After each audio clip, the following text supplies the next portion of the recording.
The World Nineball Tour has come to US 1 Billiards in Connecticut for this year's Premier League pool.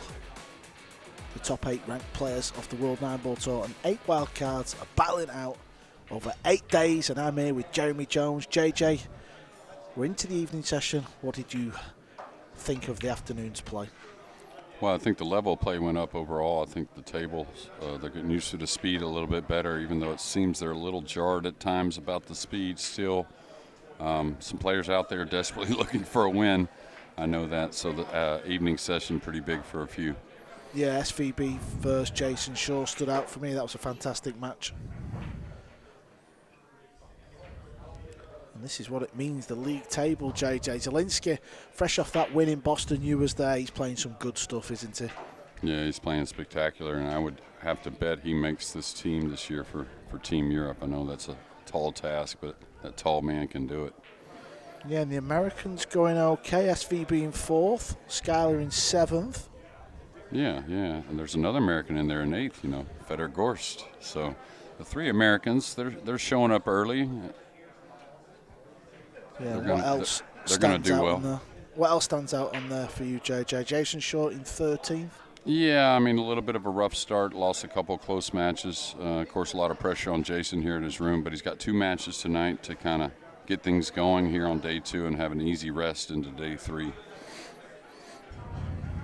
Okay, we've had JJ's thoughts. Let's look at the evening session order of play. David Alcaide versus Dang Junhui. Both players yet to win a point. They're going to kick off, so one of them is going to finally win a match. Then look at that one, JJ. Gorst versus Shaw. You looking forward to that one, buddy? Yeah, absolutely. A rematch of a semifinal there in Hanoi that 2 players have probably thought about since. At least Gorst has, I'm sure. Yeah, Bernie's going to finish up the evening session on table 1 against Mario He. Fantastic day yesterday. Today, not so good. And let's have a look at table 2. Well, what a start we've got there. The defending champion, the defending world champion, is going to play the current US Open champion. Then we've got the All-American battle, JJ. And then back-to-back matches, Van Boening will stay on. Then we're going to finish with Gorst versus Schuyler, another great lineup on table 2. That's available on Multisport YouTube channel, Matchroom Multisport. And now we're going to get into table 1 when Jason Shaw stops talking to Mr. Alcaide. Players will like. Here we go. Someone's O. He's going to go. Well, you got to know that both of them know that neither player has a win, right? So be very important and kind of a good feeling to get the first W and also not be the only player without one to go into our evening session on day 2. Yeah, you don't want to be the only player yet to win a match. That's not a great place to be in this pool room. So Alcaide will get this match underway.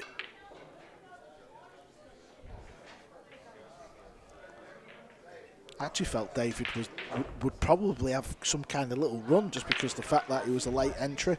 Unfortunately, Neil's Fine had to withdraw due to illness, so David Alcaide got the call up, but it's just not quite happened. Yeah, you read my mind there. I was actually going to bring that up, that he's not going to look at it like a free roll, but overall you got to be pretty happy, even though without a loss, to be here in this room trying to get things turned around. Excuse me, without a win. But what I've seen when David did make some mistakes, he lost 2 early hill matches, so that hurts. But it's been a few of the long balls, again, that got David. And some of them have been as simple as like this 2-ball right here.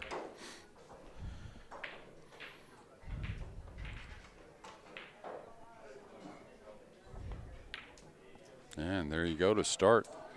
It wasn't a hard shot. The timing of the swing way off.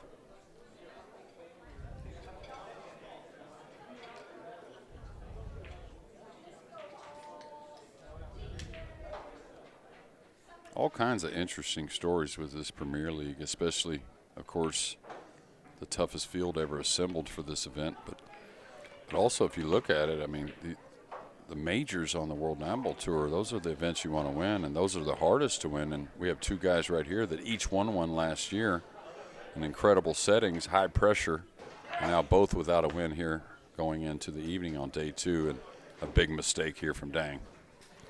This has been the story of his campaign, just too many silly errors, as he shows another one there. Yeah. I hate to. This is another one I don't really kick at that hard. I think it's very makeable as long as you keep accuracy. Good hit. Oh, the top pockets are getting a little tougher, Carl. Yeah, on a regular table, that may well have slid in the pocket. Here's another look. Let's see how close it really got off the second rail. Yeah, we don't ever want to see them going anyway, so David with a good chance here. Over on table 2, we told you at the top of the show, he's the World Nineball champ versus the US Open champ. They've been demoted to table 2, but purely because these two guys are yet to win a match. Yeah, so we all like the drama, a little extra pressure. That's why they're center stage. And those are our 2 past US Open champions as well on table 2. The last 2 guys to hoist that trophy. Yeah, the good thing is you can watch that on Matchroom Multisport YouTube channel as well, but we will be bringing you comms on table 1, and we'll flick across from time to time. And I'll tell you, this is the thing in West Haven on the break. Managed to slip out and get a haircut, but down at the barber shop, they had the pool on TV. They were sweating it. Did they recognize your voice when you was talking? Did they say, hey, you're the guy off the pull string? Yeah, well, when I told them that, they were like, no way, you know. But, yeah, good guys. They said they're coming down tomorrow night to sweat all the action in person. There's FSR, who looks like he's been to the same barber as JJ for his haircut. Yeah, he just got a fresh one, too, it looks like. Did you get a freebie, JJ? No. I got charged extra. Never Can't mind. work miracles, you know. All right, Alcaide, nice to get a lead, right? Even though it's only 1-0. But it's still concerning when you're missing some balls like he's missed, right?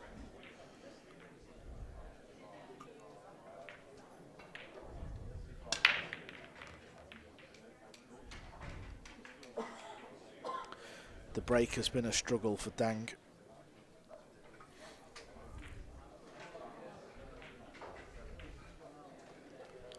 Pretty decent hit there, though. Cue ball was coming across somewhat ideally. Most of the balls have ended up on the one side of the table, so that can be a little tougher position at times. Like to be able to play that 4-7 here maybe to open up the 5. No? Does he just take the cut shot on the 5 after playing the pink 4? I don't think the combo on the 7's that bad to make this 4 open up off the 7 and get to another shot.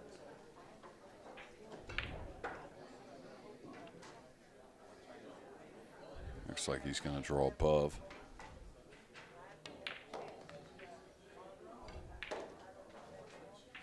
It's gotten pretty handy, but it's still going to be awfully thin.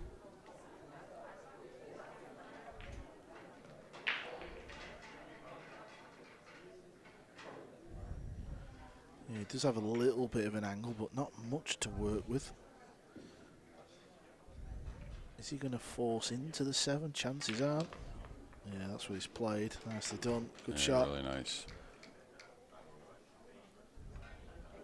Well, Dang, you know, it's kind of a fooler at times, and maybe it's just a little loose with the cue ball at times is what it is, because he really possesses all the skills. Just occasionally gets a little sideways with the cue ball.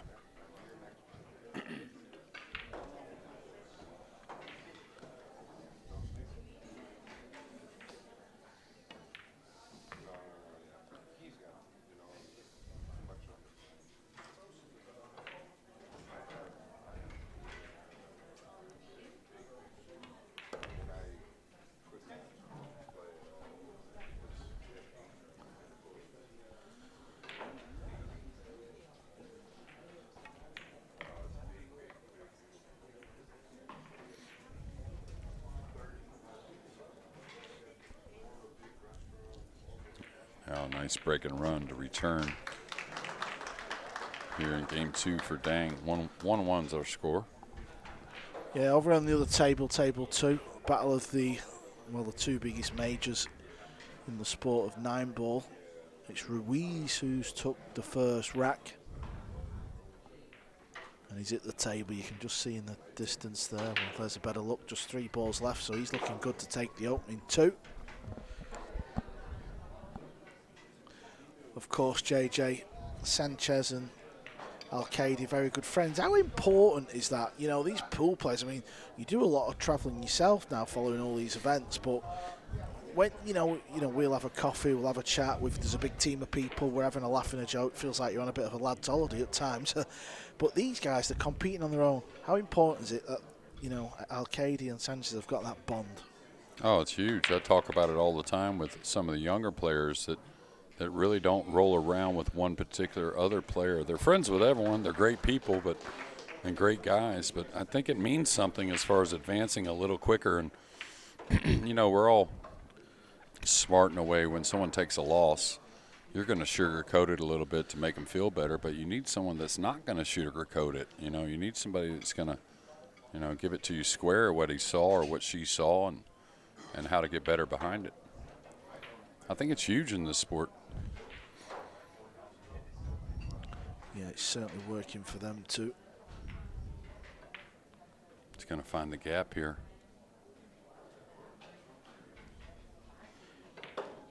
As he covered the potting angle, the way he's walked away from the table tells you that Dan can fire this one in. He's not guaranteed to make it though, the way he's been playing.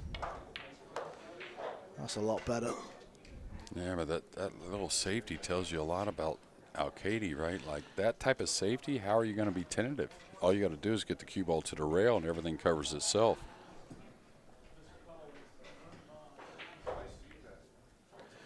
David played in Boston. Yes, he did. Yeah, he played okay. Just wasn't sure because he was a late entry, as he just flown in sort of thing. No, he played Boston. He's had some up and down matches, I would say. Took a loss against Shane Wolford, but then actually drew Shane Wolford in the single elimination and got his payback there, but then lost in the next round, if I remember correctly. And this is what I don't get about Dang at times. Like, he looks so clean hitting the ball, and then just kind of from nowhere, as you say, loses the plot a little bit with the cue ball.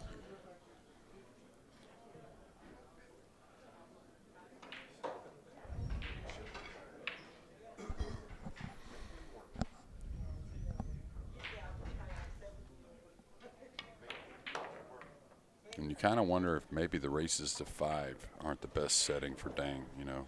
Once he gets into the match and gets settled, he's a real dangerous guy. He's going to have to get used to it. I'm sure he's going to get more invitations in some of these types of events if he doesn't earn his way. Well, that's a lot better from Dang in a must-win match. Maybe not for the top of the table, but definitely for the bottom. It's 2-1 to Dang Jinhu.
This is table 2 action, and that's Ko Pin Chung. He's not won a rack yet against Ruiz. He's 2 down.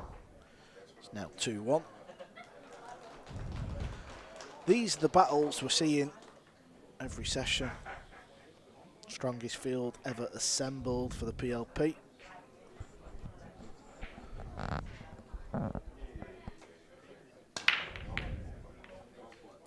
I thought he broke the last rack.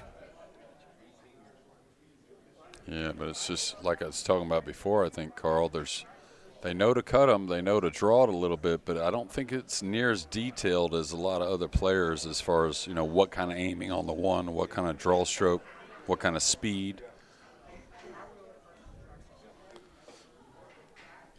I must have missed Alcaide's break in the rack before, because I thought we were talking about Dang's, you know, struggling on the break. I thought he broke back-to-back breaks. So it's been a long day.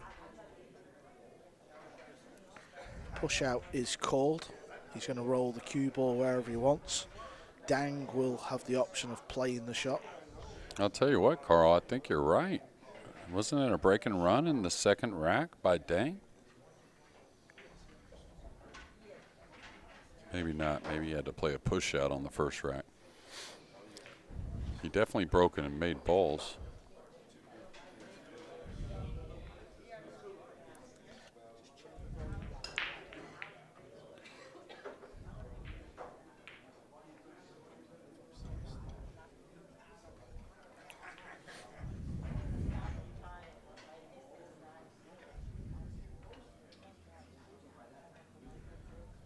No, I think Alcaide did break because he missed the safety. He rolled over on the 2-ball and was light. Dang knocked in a nice long one and ran out. So another mistake here.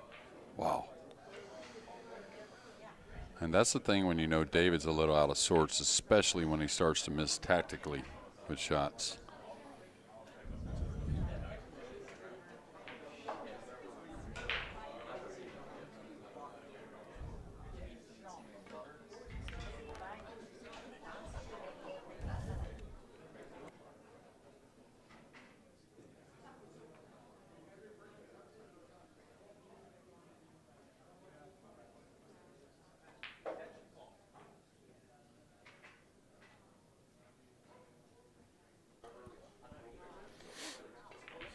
Boy, what a nice 1-ball that was. Especially, I thought he was partially snookered. Thought he was playing a safety off the one. Now what? There's a couple little shots here you could come back for. Wow, I just didn't understand that one maybe. Delicate, that wasn't it? Well, the slick table makes that shot super delicate. Try and put him underneath the 7 here. Just open up the 4 a little bit. Yeah, it's just going to clip the 7. JJ, let's talk about the Reyes Cup. Obviously, it's still early days, but, you know, that will be happening this year. All information will be coming soon. Dang Jinhu, could you see him in the team? I mean, it's hard to say definitely not. I mean, I wouldn't say he's a favorite to make the team, but you never know. I mean, he's going to play quite a bit of the calendar. We'll see how the points go and things like that. And, you know, if he has some results, maybe an easy decision for whoever the captain is to take a guy like Dang. Obviously, you've played in Mosconi Cups. You've been captains. You know, you've been in the thick of it. How important, how much are you looking forward to the Reyes Cup? Oh, big time. I hope, you know, that the Asian crowd, wherever it may be and whatever, you know, may be at and what time or whatever, I hope they really, I know they're going to get into it, I know that, but I really hope they enjoy themselves even more than they even imagine, really. Bring that vibe like the regular Mosconi. Well, the Vietnamese crowd didn't disappoint, did they? No, not at all. I know, they were wild. Well, I think that opened the door for more of Asian crowds seeing that's okay, and that's what Nineball's about. It's a little more energy than maybe snooker or some other disciplines or cue sports. That's a nice ball he made there, especially at a time where it feels like anything tough isn't so easy.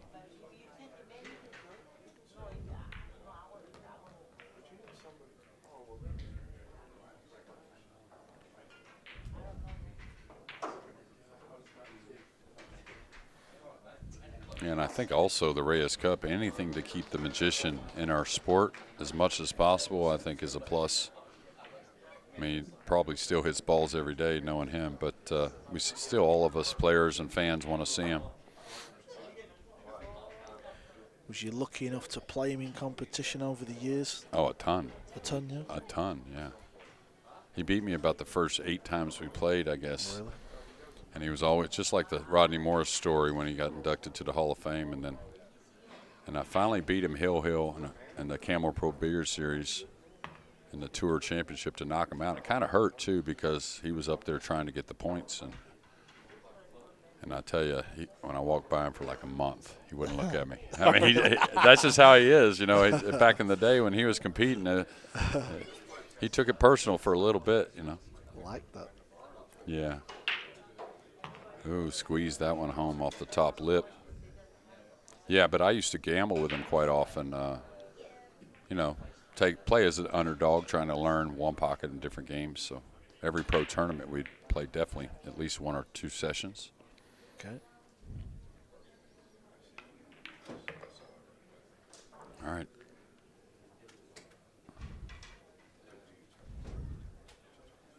What seems like a little bit of a struggle, but a good out here. Even on the 9-ball there, it took ages, didn't it? So he's grinding away. This is what you've got to do in any sport, really. You're not always going to play your A game, so he's clearly going through the motions. He's trying to find something. Yeah, well, I played not all the sports, but a lot of sports long before pool, and you know, you're always in pressure situations, but it's just a lot different when you're in an action sport. Stationary sports are so mental, and David's kind of at that place right now, but he's a veteran and true champion. He'll figure it out.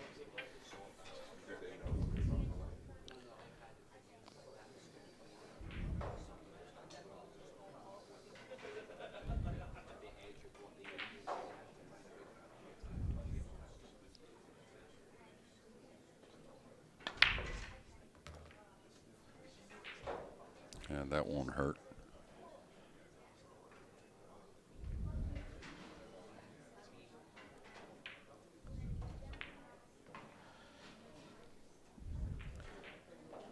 Not much power in that break, is there?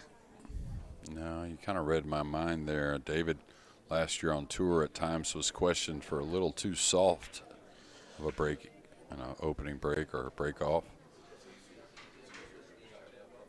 Now he's fearing the long ball a little bit. I think if you're feeling good, you just come one rail between the 6-9. You don't really worry about getting that much closer. This angle tells me maybe not. That was pretty easy and natural.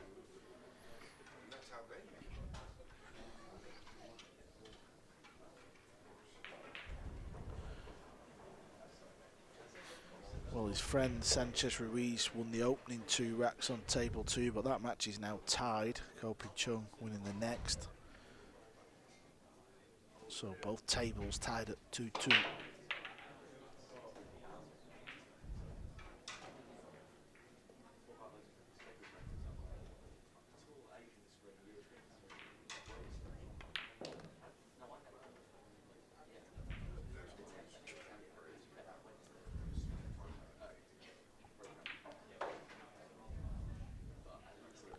Should be okay. He can just play a light cue ball, just kind of cinch this ball in. Yeah, he doesn't want to go over too far, though. You'd like to come one rail up from the 5 to the 6. Nice to hold, not get too much angle.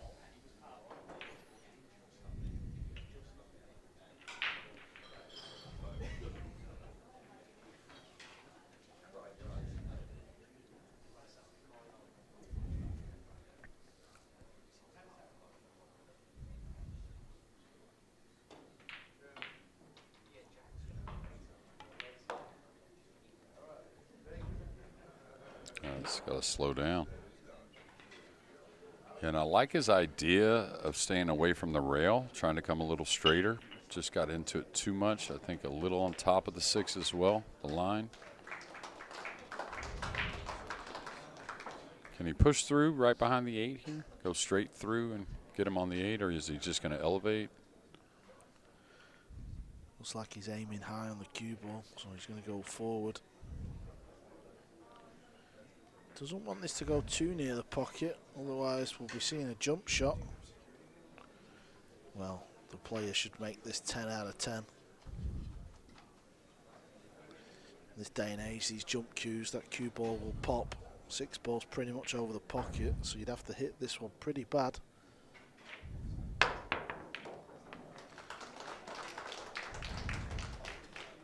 Now what? Very, simply he does have a shot in the corner on the 7, cue ball near the rail though. So position on the 8, or let's say premium position, not too much of a possibility. Looks like he's just going to try and ease it, take the cut on the 8. Straight in the middle of the pocket as well.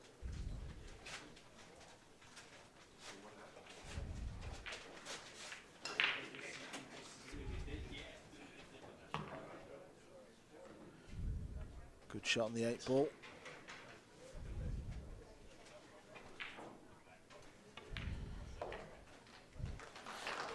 Nicely done there from Dang. This is a bottom of the table clash.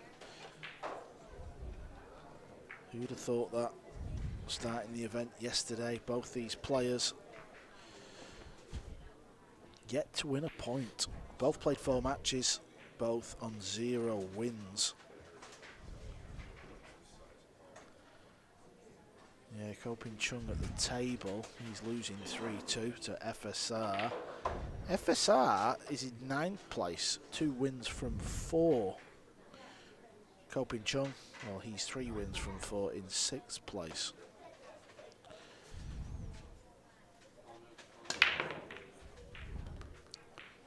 I'll tell you what, though, he's putting some pace on the break, so getting some other balls down, even though pretty consistently missing the 1. And just David, I'm just thinking about the struggles David's going through it. I've seen him struggle before, usually figures it out, but if you remember how he broke the balls a moment ago, he was just literally a foot from the 2 ball, and you just figure him to get out from there. Little thin on the 1 here. Watch out, cue ball. Boy.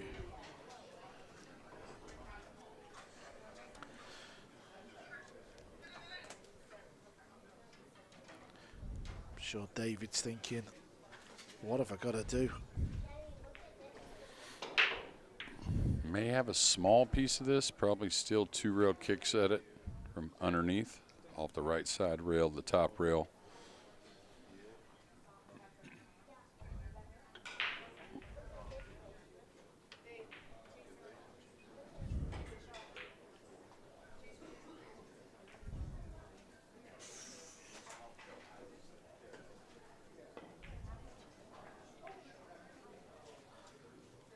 This will work, JJ. This will work. Yeah, that was definitely by design. He went and looked at it. You can tell the speed he hit it. He knew he couldn't get behind it, so trying to come across it, getting some separation. Should go to the short cue again.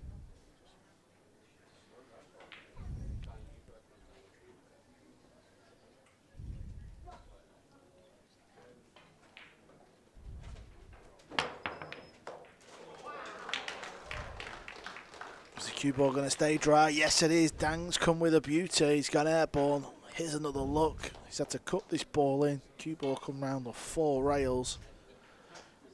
Straight in the middle pocket.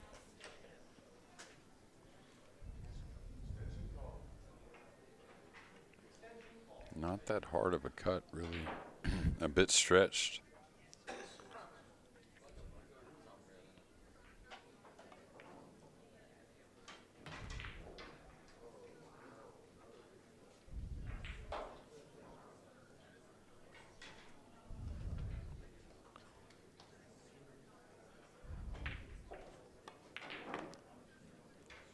Just wants this cue ball to keep going a little bit.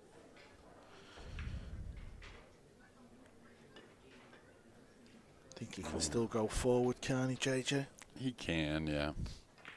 He's going to stun over, though.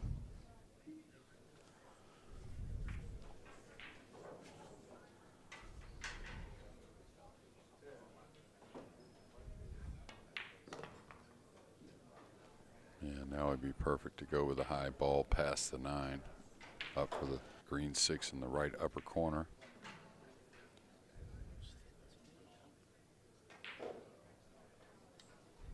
This looks quite a thin one, JJ. Oh, yeah, but look it's at that, beautiful. The way he's playing, it looks like he's really not under the pressure of no wins, really. He's just been really calm. Besides the break shot that still hasn't been its best overall, but everything else has been pretty good. Thing with the break with Dang, at least he's hitting them hard, isn't it? Do you know what I mean? There's, you know, we have this sort of unwritten rule on the circuit where we don't really want to see soft breaks, and he's never going to be questioned for that. No, and that's why he's missing the 1 still, but he's making other balls. Well, so far so good from the man from China, Dang Jinhu, our Spanish Open champion. Well, he's going along nicely against the Spanish player. He's winning 4-2.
This year's Premier League pool is in America. We've come to US 1 Billiards. These are the 2 tables in play. VIP seats have been sold for the first time. We've got some fans sweating the action. That's table 2, Ko Pin Chung against Ruiz, 3-3. This is the feature table. Alcaide will be breaking, but he's trailing 4 racks to 2, so he's got to win the last 3. Otherwise, he stays on no wins. Yeah, and if you saw the look on his countryman's face, I would bet that's a dry break over there from FSR at the worst time, 3 apiece. A little bit more pace in the break there, JJ. Yeah, the connection was really nice. Got a lot more of a spread of the balls up table. And this is probably maybe a little easier or just as easy as the one he had a fumble on a couple games ago. Missed position on the 6, so watch out for the 8 coming back. Yeah, he has not much control over the swing at the moment, Carl. That's why he missed a couple easy safeties, right? Yeah, he knew straight away, didn't he? He was straight up off the cue. Yeah, missing position, that's one thing. You know, getting a bit of a bad roll, that's another. But nothing will make the player pull their hair out whenever they feel lost with the swing. Or the stroke, rather.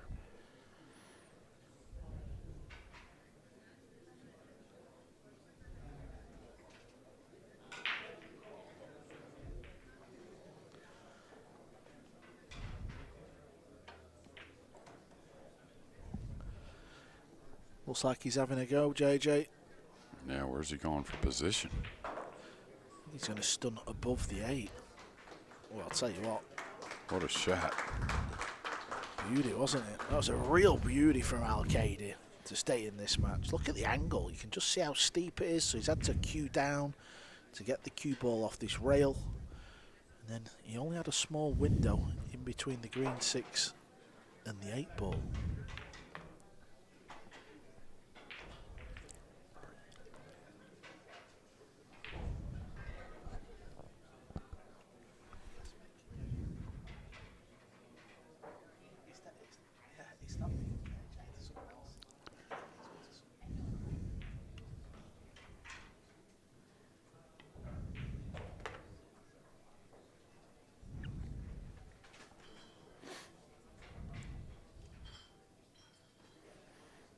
And I'll tell you,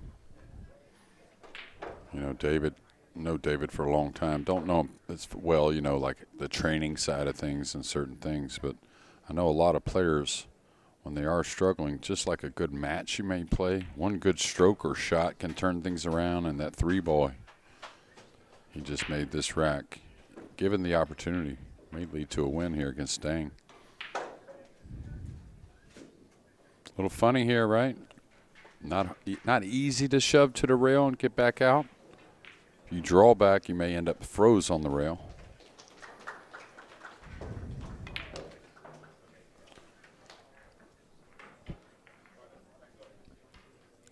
Yeah, that's why David hit that ball quite hard. Just forced the cue ball off the rail.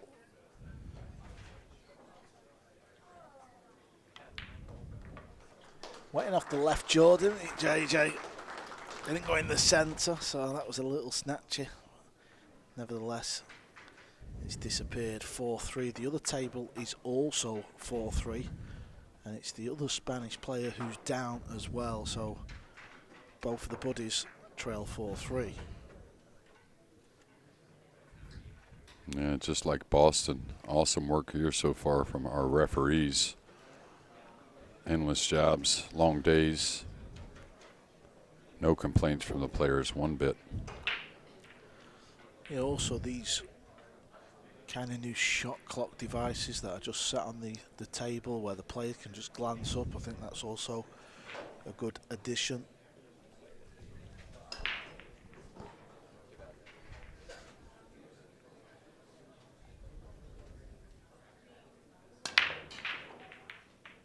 Yeah, you hit that quite thick.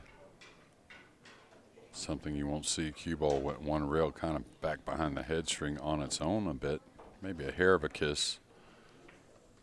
Yeah, no kiss. Look where the cue ball's at.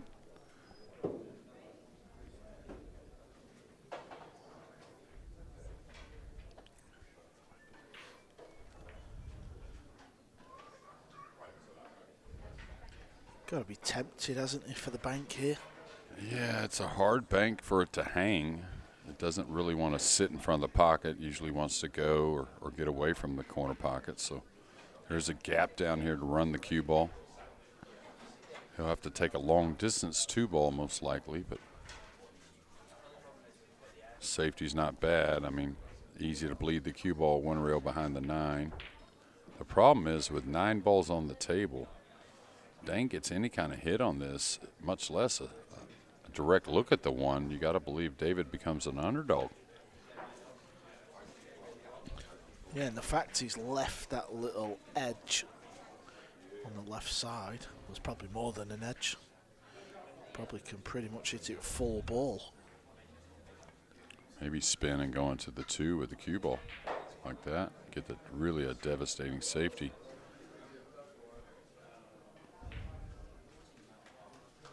You may see a bit of a trick shot here. Maybe kick between the 3-7, maybe one rail kind of bend it, maybe a masse. David doesn't mind the masse. I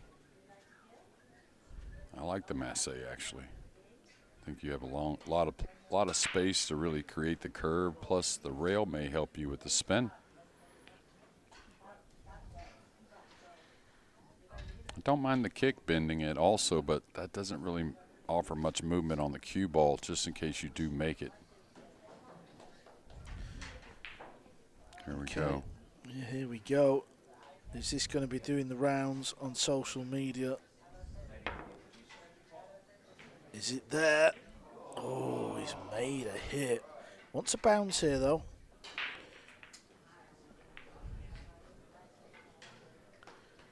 Looks like he may be able to shove this in off the top to the top side of the pocket.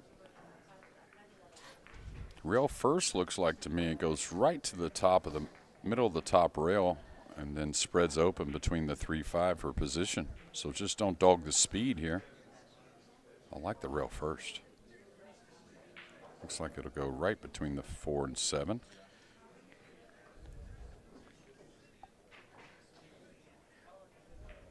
Okay, he's going to try and shove it in that top side of the pocket. Yeah.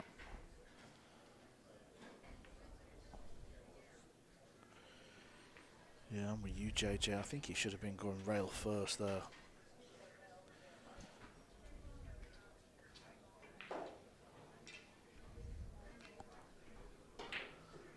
So it's gone wrong for Dan.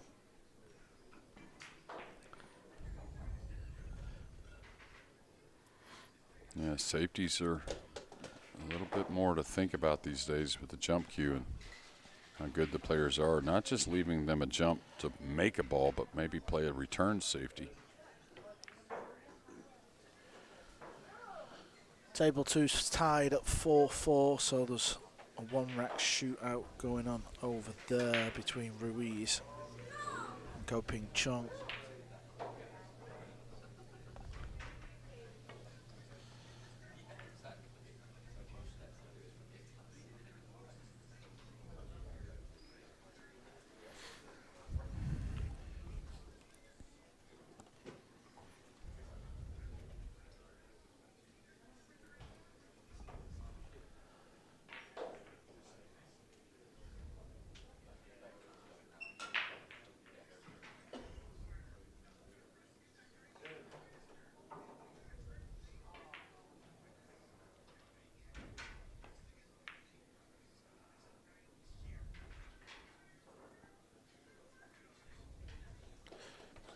Here comes Shorty. Already made one jump shot in this match. I think he's made 2, actually. He's 2 for 2. Both of them long distance to that same corner pocket.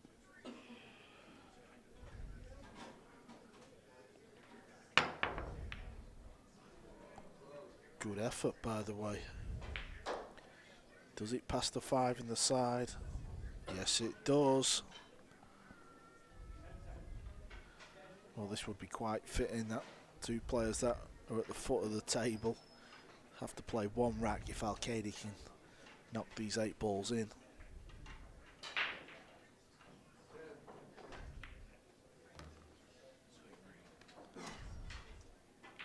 Not happy with the cue ball again there, is he? No, it's going to be pretty hard to kill the cue ball from above. I thought I could have played for the 3 in the top right, though. I thought so too. Just didn't want to really cue the ball downward. So, you know, that's the hardest way to get back is trying to make the game too easy on yourself whenever, kind of almost like running for cover in a sense. But trying to make it too easy on yourself just doesn't get you back in stroke, especially for these guys. And watch the cue ball. Wow.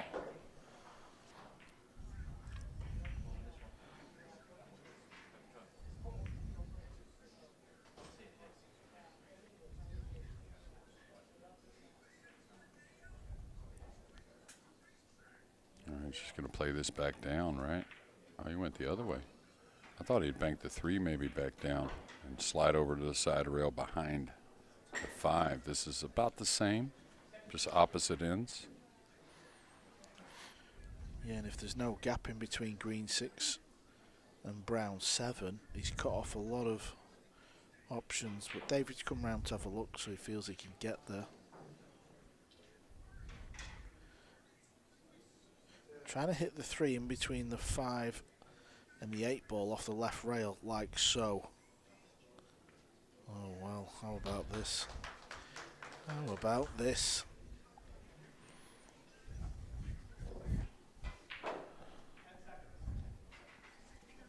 Let her fly here.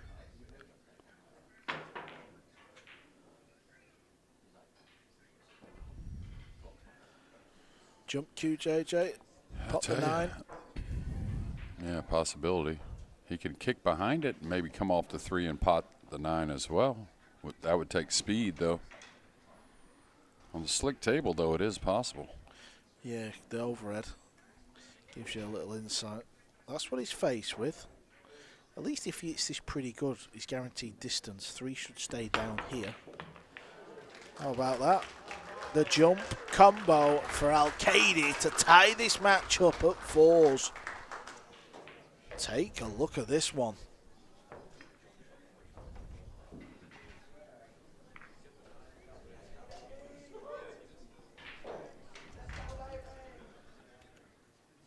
Now we're going to take a look at table 2. It's knotted at 4 apiece.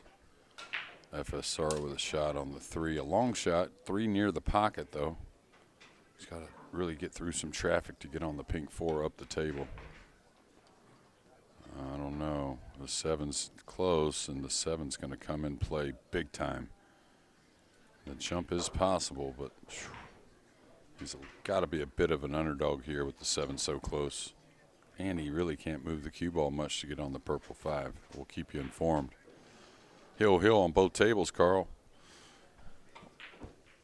One man desperate for points. And it's this man breaking. What shots he got under 2?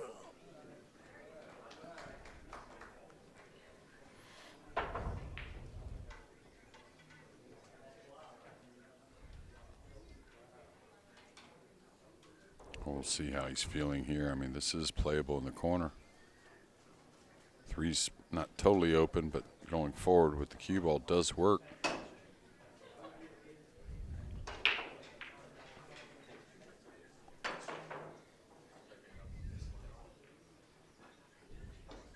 I mean, I hate to roll the ball, but I think rolling the ball coming across at the 7, you're going to go a little further past the 7, but I think it is there.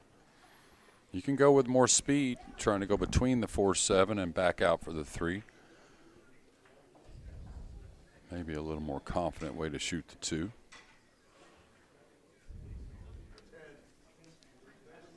Just got a glimpse of table 2. Ruiz. He was at the table and he missed a pink 4 ball by an absolute mile.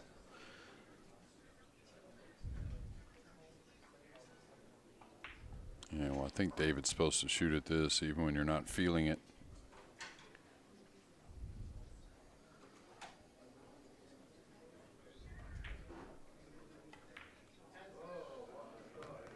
Great shot.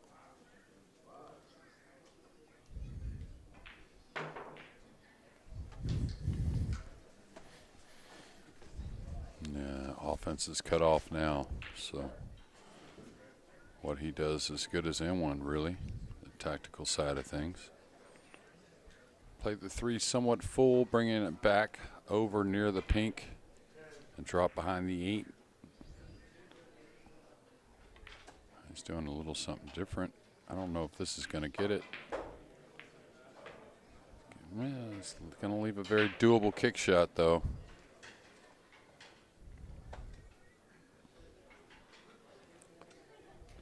Surprised he drew that. I thought he'd roll across it kind of and come behind the 8, going to the side rail. But these guys are at the table, so they see all those things much better than we do.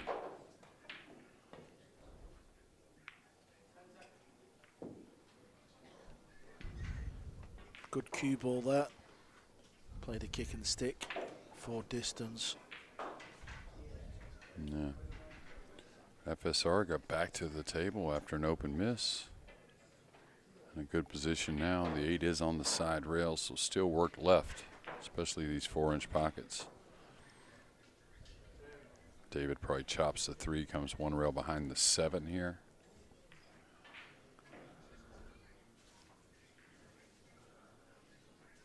Yeah, well done from Alcaide.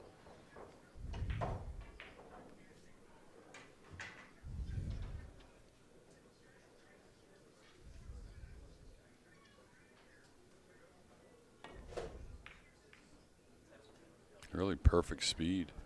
Wow. Oh my word, what a way to win a match. What a way to win your first point. Look at this one, he's fluked the 9 in the side. Dang Jin Hu is finally off the board, but more heartache for David Alcaide. He stays on no wins from 5. Ruiz won the other match on table 2, 5-4 as well. We're going to take a short break. Don't go too far away because we've got a blockbuster. It's Shaw versus Gorst.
back to the action here at the Premier League pool.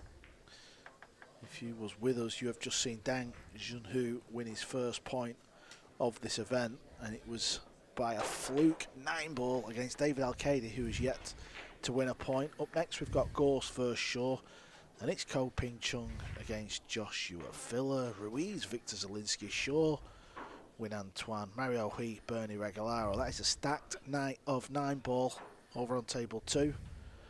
Ruiz managed to get the job done. 5-4 over Ko Pin Chung. Van Boening's about to play back-to-back matches. Next match on against his fellow countryman Woodward. And that's the bottom 3 matches. We'll close out the evening play on table 2 with Gorst and Woodward. Now, what does it all mean? Victor Zalinski is at the top, undefeated, 5 from 5. Joshua Filler always plays a part. He's sat pretty as well. All the big names, JJ, up at the top, really, isn't it, when you look at that list? Yeah, absolutely. Besides maybe Jason Shaw, but I talked about it yesterday. It just might not be the right time of the year for Shaw just yet. He likes it a little later in the year. Yeah, he does, but he also likes big matches. He likes the big stage. This is his home club, and he's about to play a big match against Fedor Gorst.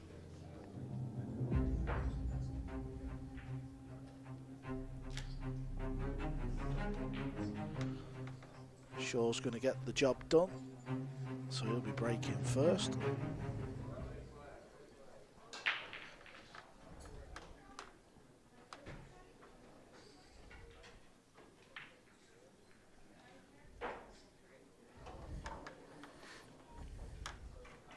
I think he's going to smash him. Yeah, he's raised that hand up. When he raises that hand up, it looks like he's usually going to put more pace on the break, and I think that's the break that really gets Jason going, really, is the one with a little more speed. Saw that a lot in Hanoi in the fall of last year when he took that event down. Made things a little easier on the Mosconi Cup side for Ralph Eckert, I thought anyways. I think he takes it on in the upper left and tries to like kill the cue ball over straight in on the right side rail for the pink 4. Close enough to it, he can really slow the cue ball down even though there's a lot of cut. He's going the other pocket with a lot of power.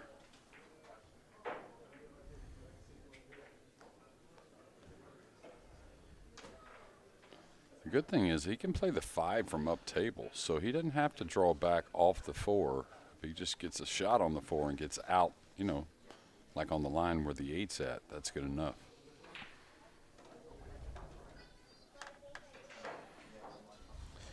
Well, he's going upper left, as JJ called.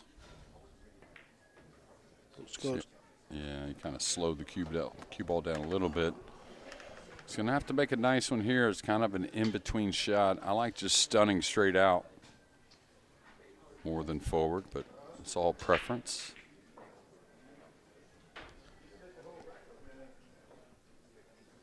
He's going forward. Got to be struck clean. Wow, a lot of speed. Needs a bump or something.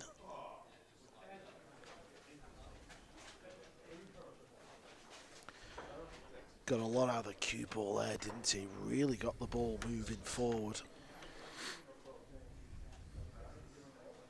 Yeah, and Jason has had his struggles as far as the win-loss column, but I haven't seen him play like really poorly or anything, not make a ton of mistakes. I think the break has slowed everyone down at times, and this is touchy, isn't it? Wow, he must really be confident with the cue ball. Yeah, there was that match against Mario He. It was Hill, and he missed a combination.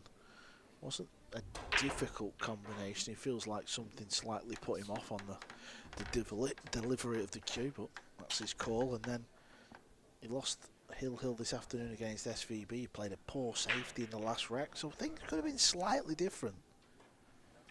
Yeah, but he's got himself in those positions, you know what I mean? We always look at the last rack, of course.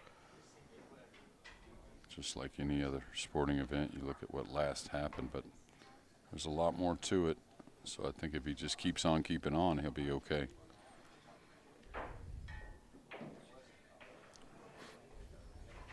Now, big 6'9", he can kind of separate the 5 and cue ball both on each side rail. Should manage the speed pretty easily. Looks a little shy.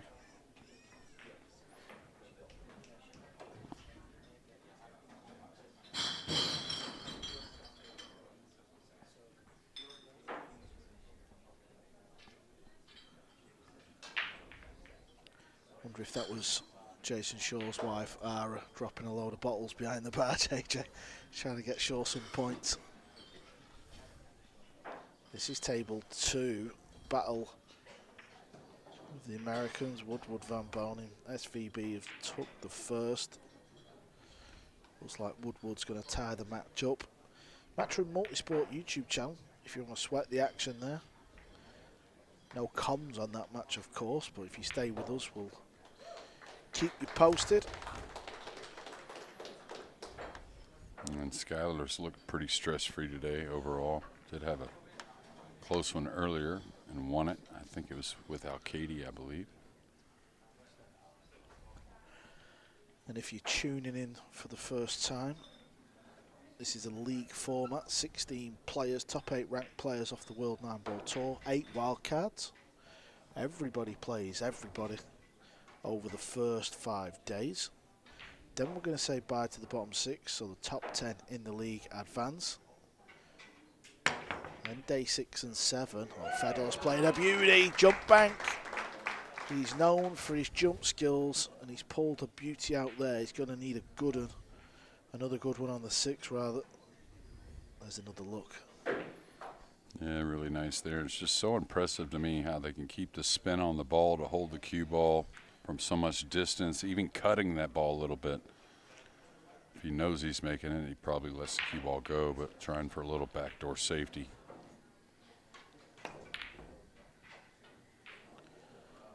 Side pocket. Look at that ball take off, JJ, off the rail. Incredible. That's not too bad. It's going to be a little sort of blind pocket shot, but he should be okay. Yeah, day 6 and 7, as I was saying. We'll have 10 players left. They'll all play each other again, but the points carry over. This is why it's important Shaw gets some wins, because even if he does qualify, if you're qualifying 10th place after another 2 days play, we'll lose the bottom 4 and there'll be 6 players left and they go again. So because the points carry over, you've just got to keep winning. It's as simple as that. Yeah, and what happens if you fall too far behind, it's kind of out of your hands now to really advance. You have to play miracle pool plus have a little help. Yeah, and that shows you who the fans are cheering for in this one.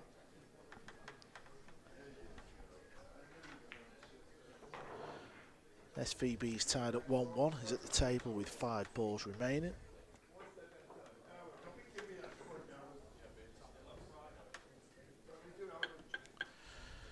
SVB's currently sat in 4th place. He's only lost 1 match. Skylar Woodward, he's 2 wins from 4. SVB 3 wins from 4, JJ. So this is a big match. Yeah, absolutely. Those two rooming together. Been a World Cup team many times. Almost took it down before.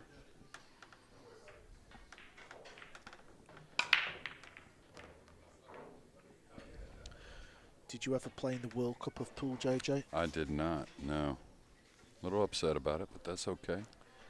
Still think about that one, do you? Who took your spot? Come on, name and shame. Oh, I don't know about that. I didn't really keep track like that, I don't think, but definitely would have liked to have played in it one time before at least. I like the doubles. I like the pressure of the event. It's second best being able to, commentate. Playing in it would have been the best, but still get a great seat, see all the pressure-packed matches.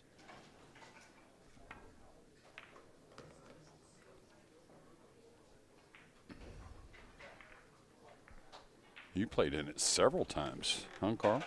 5 or 6-ish? Yeah, I would say 5. Yeah, you made a run not long ago, just kind of from nowhere, you and Darren. Straight out from the com box it was. Yeah. Well, I know something about that. That's for sure. Oh, yeah, for sure, yeah. Yeah, it was around the COVID era, and I think Canada couldn't make it last minute, and it was a case of who can we put in it, because at the time it was played behind closed doors, and you had to have a negative test and things like that. And very nearly managed the fairy tale ending, but it didn't happen. Yeah, kind of let up on that one. Fundamental broke down a little bit, hit it much fuller. He knew he had a reasonably big pocket with the 4 there, but he wanted to hold position. Now he's got to show us one.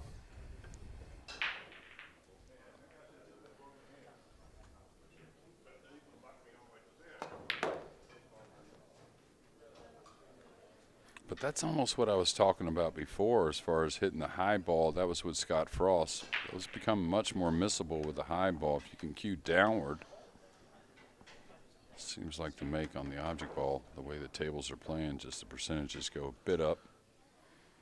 Now he's going to thread the needle 2 rails between the 7-8. May use the 9 as to slow the cue ball down. Ooh, slid it in. He's going to fall on the rail and reasonably straight here. Should be okay.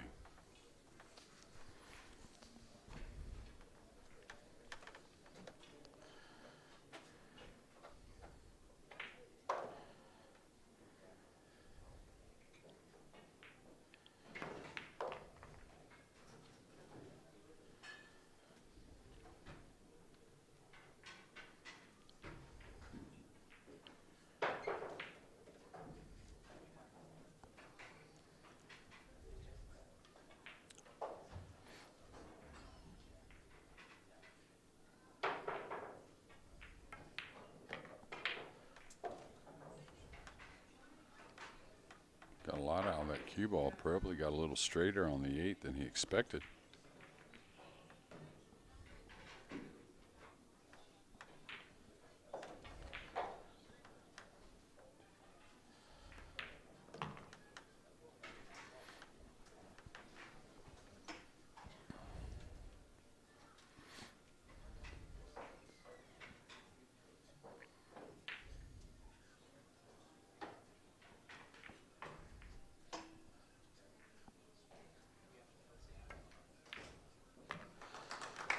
There it is. One apiece. Table 2 looks like SVB has took the lead over Skylar Woodward. Woodward's at the table. He's with the short stick. He's 2-1 down over there.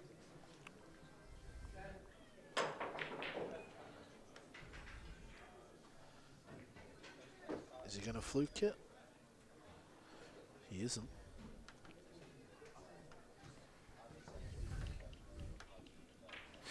Yeah, the feeling I get with SVB is I hope he does take a week off, but I wouldn't doubt his plan is to not take any time off until that World Nineball Championship.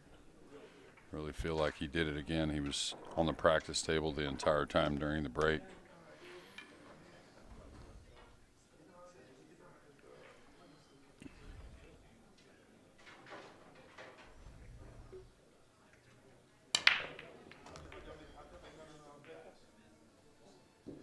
Yeah, he's going to need some help here to get a shot.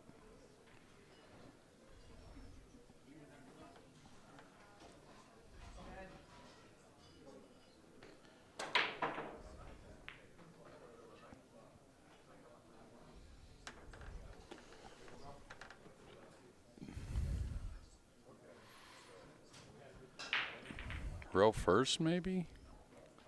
I don't know.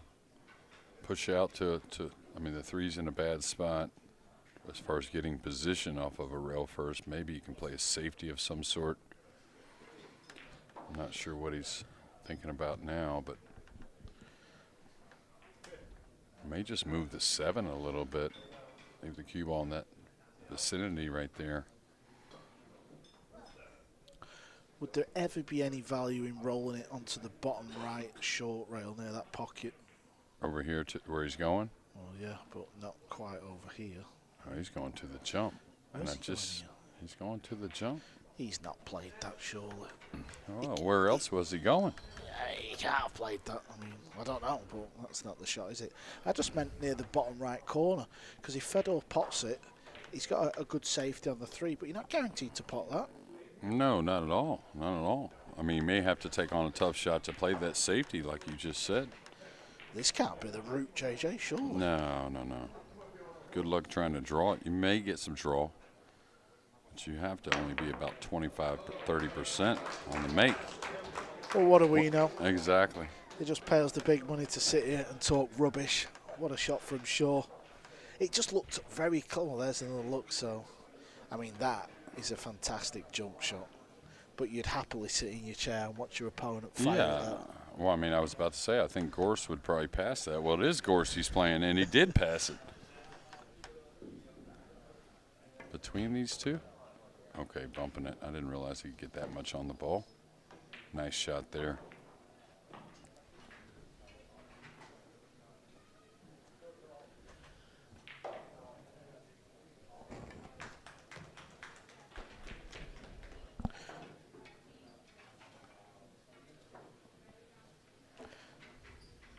Cue ball back over to where it is. Kind of where his chalk is, off that rail. Back out into the centre of the table. That was nice and easy, wasn't it? And still got there.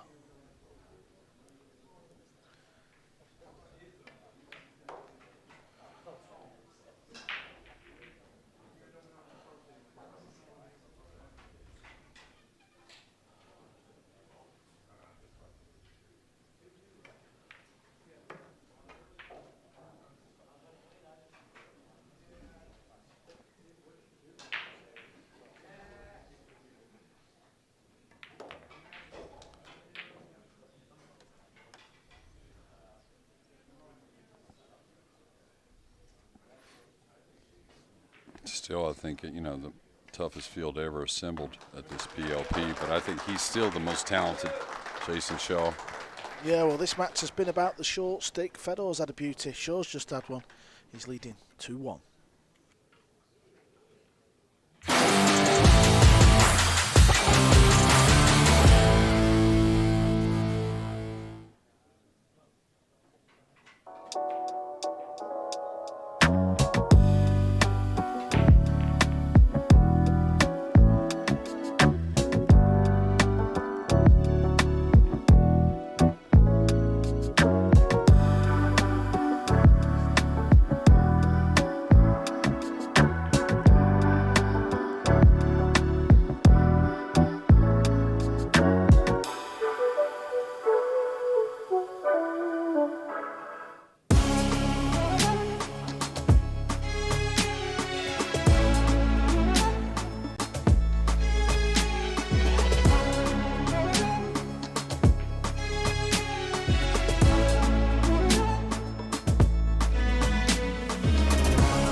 This match between the two American Moscone Cup teammates is currently 2-2. We'll keep you posted if you want to watch it. Matchroom Multisport YouTube, as always. I'm sure you've heard me say that a few times, but get that one on your tablet, stick this on your telly, and we'll talk you through it. Two big matches here.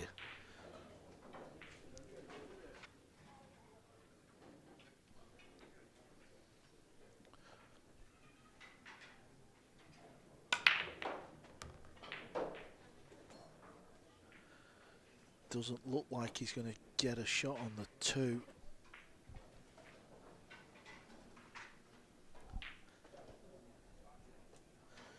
Decent break. Made the 1 ball in the side.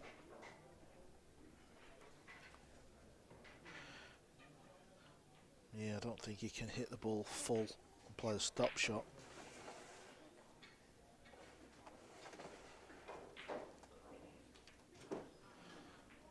I think he's just going to draw the cue ball down towards his bottom right corner.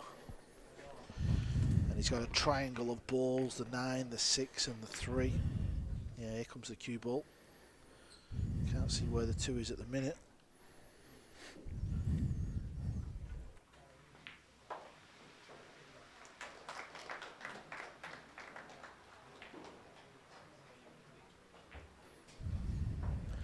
Well, we've seen one jump shot from Shaw. That was sublime.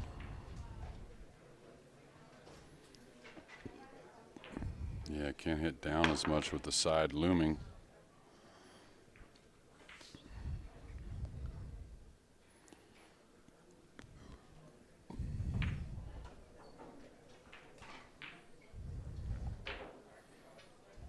Love to get an angle to be able to draw into the 6 maybe when he shoots the 3. Maybe open up that 5 a bit. He's going to try and get closer in that gap between the 6 and 9. Could draw back for a little distance, but may have gotten through that too much. Is he going to have a shot at the 3?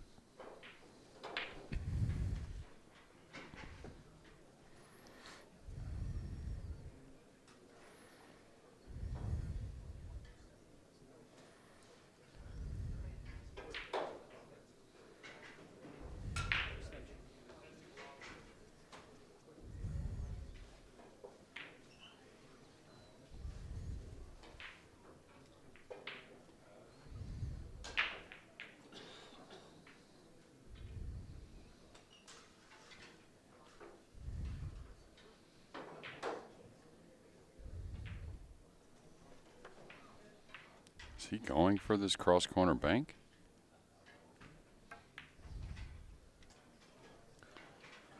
He is, and he's got it. Is this going to come around the back? Oh, it's okay. He's got a shot in the far corner.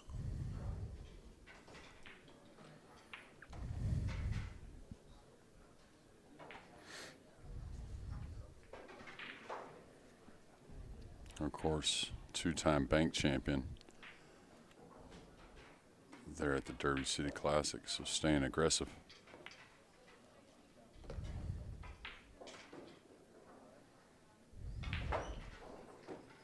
Can he get above the 7 here? 2 cushions, Carl? Does he have to come between the 7-9 off 2 cushions? I think he can get there looking at that. He's kind of got to slowly get above it 2 rails, right? On the high side of the 7.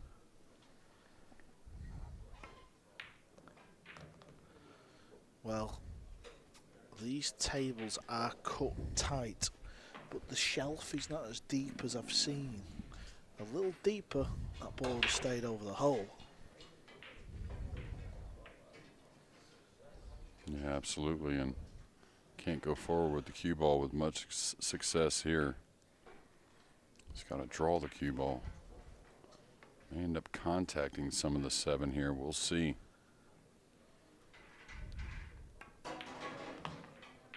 Hit it nice and light. Still going to get a tricky one to the upper right.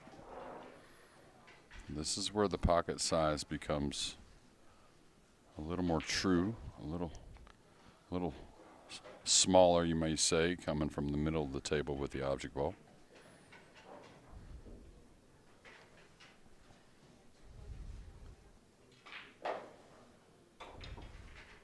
This will give you a good view of how still Gorst stays. That's why he's a very good pocketer of the ball.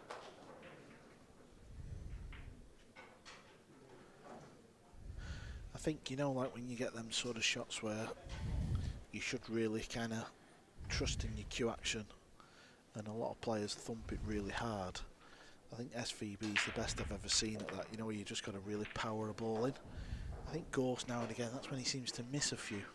Yeah, with more pace, yeah. Yeah, when he has to really load up. I'd like to see him play it a little bit more like that more often, you know, just really trusting his action, because you can see there, such a great cueist.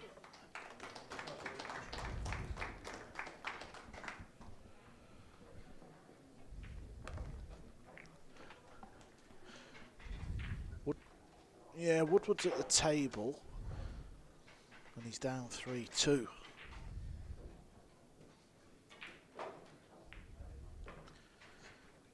Wants this to bounce just to take the pressure off the shot.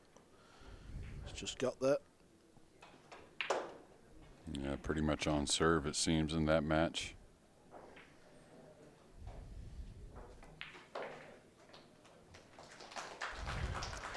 Yeah, and Woodward's just kind of hovering. He's not, you know, he's not done anything fantastic just yet. There's been a few errors in the matches we've seen here on table 1, but if he can beat SVB there, he's kind of just getting himself right back into this.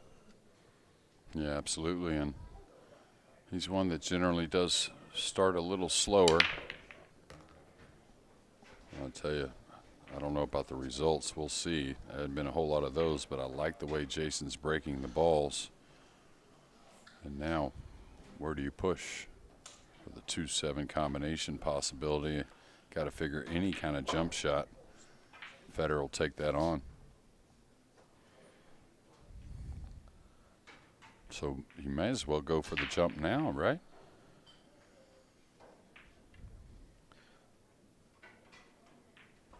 And that's what I feel like anyways, unless there's a shot there that I don't see. Yeah, cue ball's going to be running into the pink 4 as well. That feels like, in the back of Jason's mind, that'll hold the cue ball.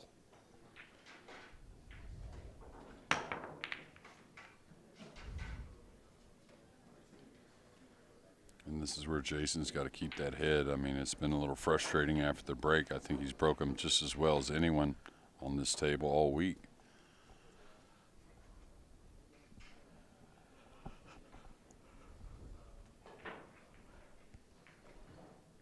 All right, he's close enough to it. He can draw up the left side.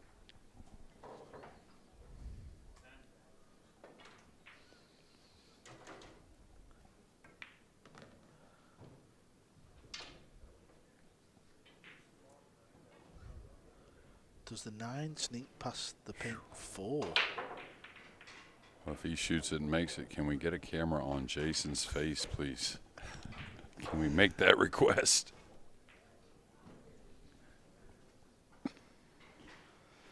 Well, he's going, and there's the camera on shore, so we've got it all here, JJ.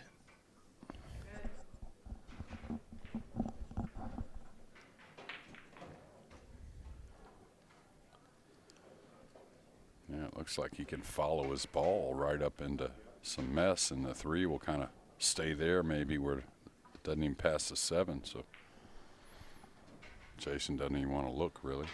Kind of giving it the side eye.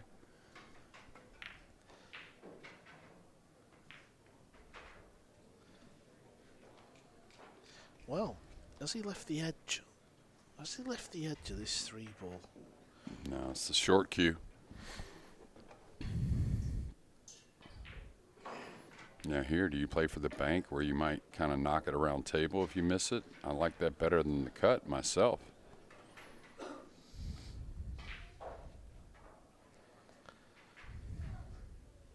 Or would you not kick 1 rail if you was going to do that and try and make it in the pocket you're on about? Possibility. Oh, he played it. That is 3 fantastic jump shots we have seen in this match in 4 racks.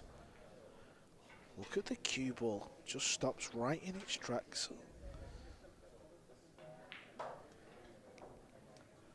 As they say in New Orleans, like it had eyes. Like it had eyes, boys. It's perfect here with the speed to hold comfortably behind the 6. Maybe bumps the 8 away. Make sure if you bump the 8, you don't lock it onto the 9. I think he can go the rail and just softly kick the 8 away.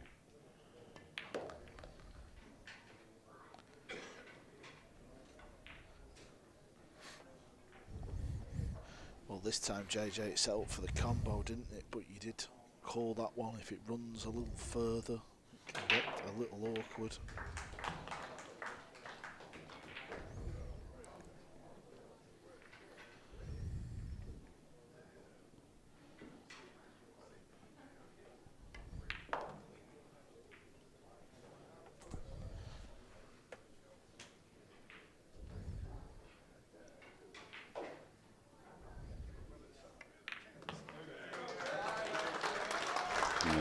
Crowd favorite. Of course, Gorst always a crowd favorite as well, but none more than Jason Shaw here at US1 Billiards. Yeah, he's fighting hard, isn't he? Doesn't want to just bow out. Nobody in this tournament does. Everyone's fighting for every point, of course. Same as Woodward. I think that match is tied up, right? No. Yeah, SVB's up 4-3. Okay, 4-3 it's at, so Woodward's got the break.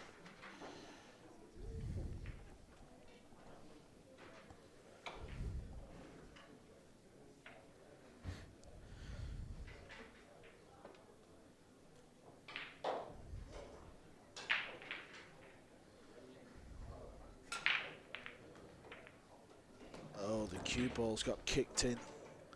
SVB's got ball in hand to win the match. Gorst to break here.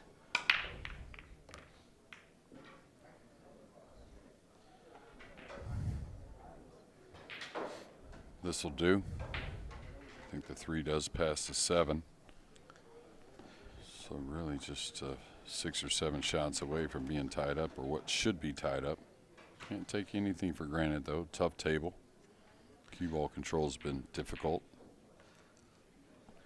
Yeah, I was thinking of the camera on Shaw then, straight after the break, after, right. you've seen this table layout here.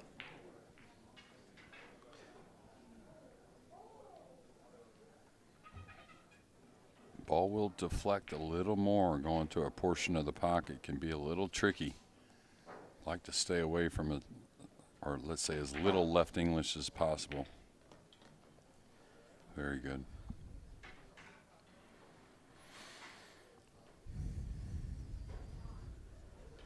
Probably wants to set up for an angle here to maybe run 3 rails between the 6-9.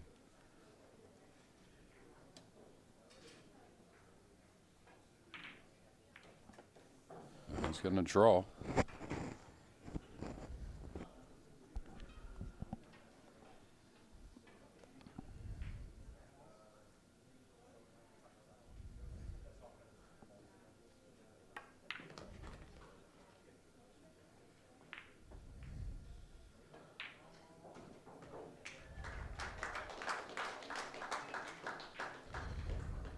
Got into the cue ball somewhat there. Yeah, and all those shots, also how you hit the pocket with the ball, right, really makes a big difference. Yeah, news just coming in. SVB did run the table. So he beat Skylar Woodward 5 racks to 3.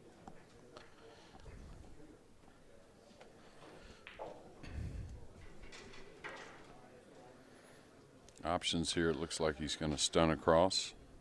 Could kill the ball pretty easily as well.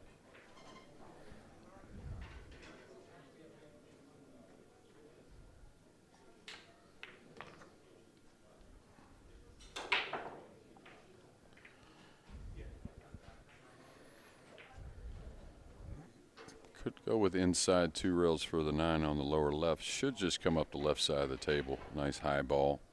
Hit about the 3rd diamond up with the cue ball. For the 9 in the lower right.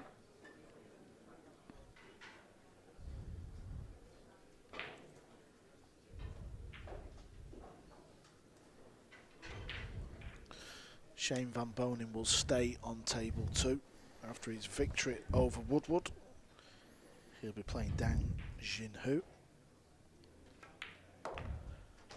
And the 9 is deposited with a break and run from Gorst. We are tied at 3 racks each. After this short break, we will see the conclusion.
Don't be fooled, this is not SVB versus Woodward.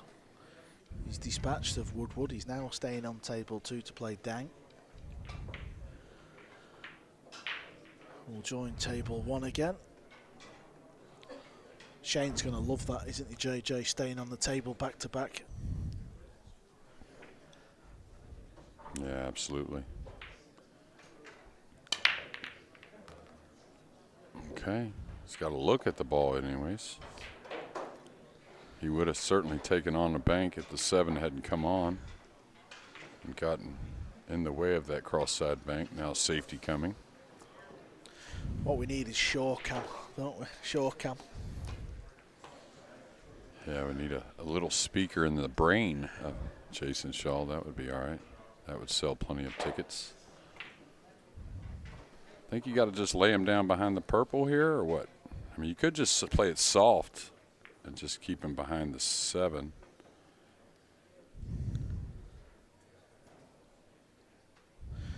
This is the thing. I mean, Jason wants to just pop balls and break and runs, but nobody just keeps doing break and runs in this format anymore. We've not seen a bunch of packages over the last couple of years since the break rule was brought in. But if you look at someone like Sanchez Ruiz in this position, he'd get the lock up, wouldn't he? He'd get the good safety. That's why what's Jason done here? Has he left the pot again? I think so. Well, this is what I mean. It's a perfect example, this, JJ. Yeah, but the thing is, FSR takes the time just like a regular shot. He goes and looks behind the purple. Like, you're not going to miss your mark if you go look. I know that, but what I mean is, it's like Ruiz is invested in any shot. He's going to give it 110%. Shaw's like wanting break and runs. Yeah. It just ain't going to happen, is it? Yeah, especially if they were in an alternate break, right? So it's more of a grind at times. If you're behind, you have to kind of earn your way, and you do get chances to do so. He's been one of the greatest Moscone Cup players really ever, so he understands that part of it. But it's when you're not getting shots, he can start to get a little mental. Yeah, Gorst is going rail first. Not an underdog, really. Close. But that's the good thing about that type of shot. It's just like some of those cross-corner banks. It really doesn't want to hang. Usually if you hit it good enough, it goes. It slides in. I'll tell you got to give it to Jason, though, how he can regroup, even though he does get, a little sideways at times.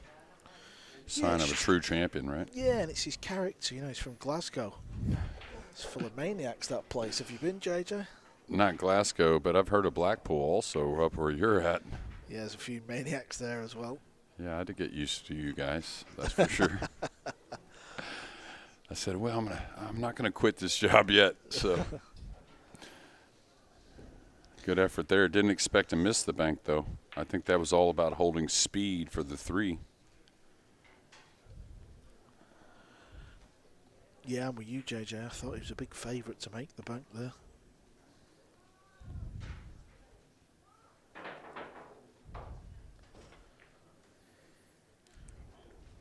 One of the shots I hated the most, just kind of floating into space. Another part that Jason didn't get enough credit. A lot of these kick shots, he's really sharp with not only the way to go, but the speed.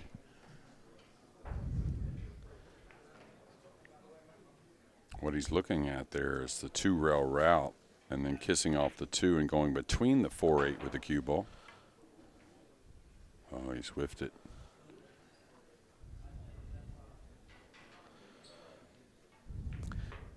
When you do that, JJ, and you don't make contact, that winds you up like missing a ball, doesn't it? When you miss a pot, that can really get to you. Yeah, absolutely. You almost always tell yourself, all right, you try to do too much besides making sure you get the hit.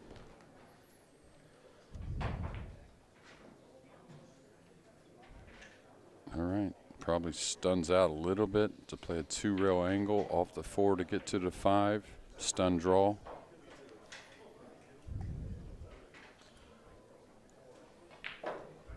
I do see, though, the quickness of the bed, Carl, that I do see the players playing a little different routes with the cue ball at times, just making sure no, kind of major boo-boo happens.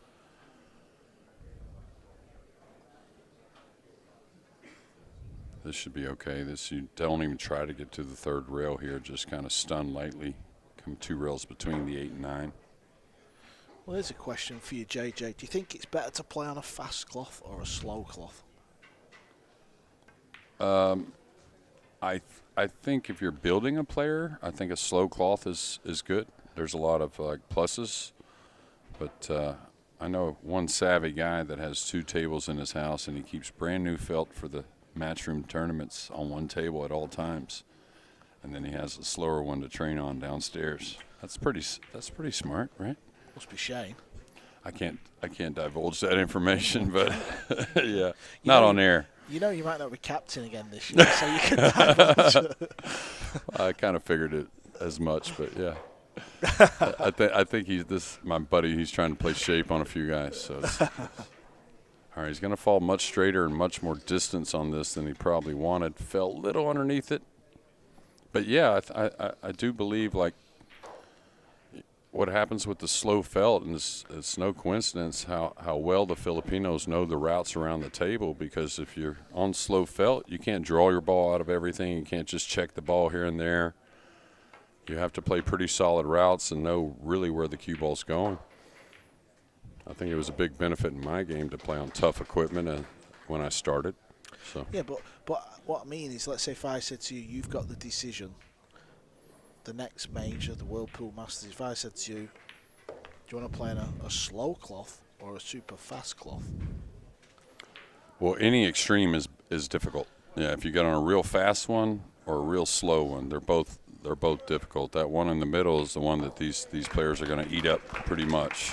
Yeah, that's fair. I understand. Okay, but I still didn't answer your question, by the way. No, you're still dodging it. No. Must be Shane with 2 tables. It's got to be. Well, I was talking about the slow cloth question or the fast cloth. I'm still thinking about the 2 tables. I'd probably rather play on the slower, though, overall. I think position is a little more necessary for players on the slower cloth than it is the fast. Yeah, remember the IPT years ago, that thick green cloth? Yeah, but the best thing about that is you never got it broke in, so you didn't really get to see the rewards of the slower felt, because the pocket can still play very difficult. All right. I'm not sure of our score. It looks like it's 2-0 for SVB on table 2. Dang did get a victory against David Alcaide. Alcaide will be back.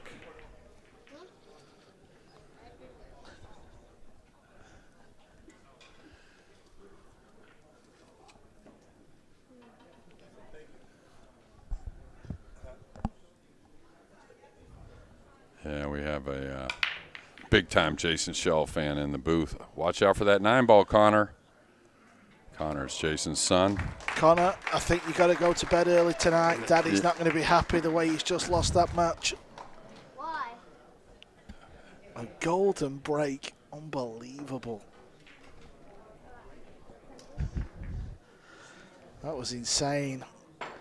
Right, we're going to take a short break. What drama here on day 2 at the evening session. Stay tuned.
256 pool players, 6 days, non-stop, 9-ball pool action here at the UK Open.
Boening and Team USA. It's dangerous in a dramatic decider.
Welcome back, everyone.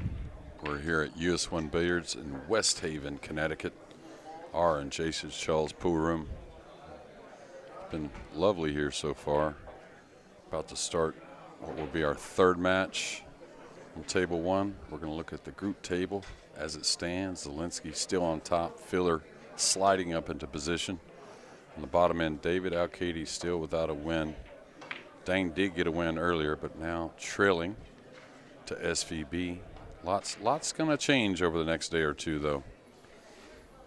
Now the order of play for table one. You can see Alcaide with that loss to Dang. Dang got on the board. Feder Gorst with a win over Shaw. Ko Pin Chung and Filler next. And 3 matches. What 3 matches to finish? FSR, Zalinski, Jason Shaw, Tuan, and Mario He, and the youngster Bernie. Now table 2.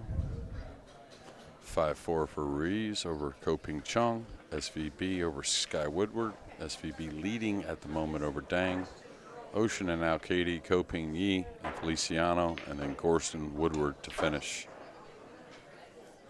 And now to the feature matchup of this session, Ko Pin Chung and Joshua Filler. Two of the tops on the rankings. I'm Jeremy Jones here, joined by Scott Frost. Any thoughts, Scott? Well, I think that Filler's tough to stop, but in this format, obviously, his opponent can do the same amount of damage in the same amount of time. It'll be a fun match to watch. A little update, SVB is up 2-0. I don't know if you said that. I apologize. He's kind of been running through them as of late. Yeah, well, he's always been like that. I think even more so late in his career. Once he really starts putting in the time, he just wants to do it better and better, and the focus just becomes a little stronger. Yeah, I guess I meant during the event. He started out a little shaky, but we're here right away.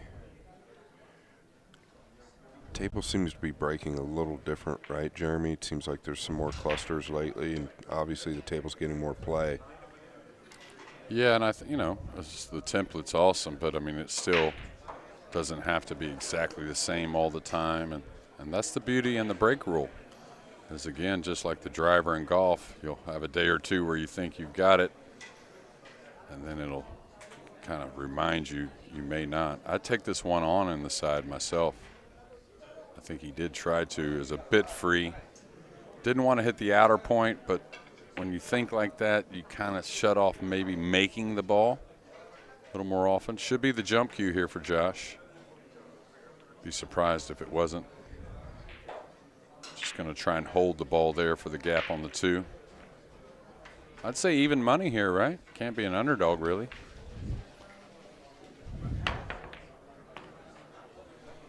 Maybe probably a favorite, really.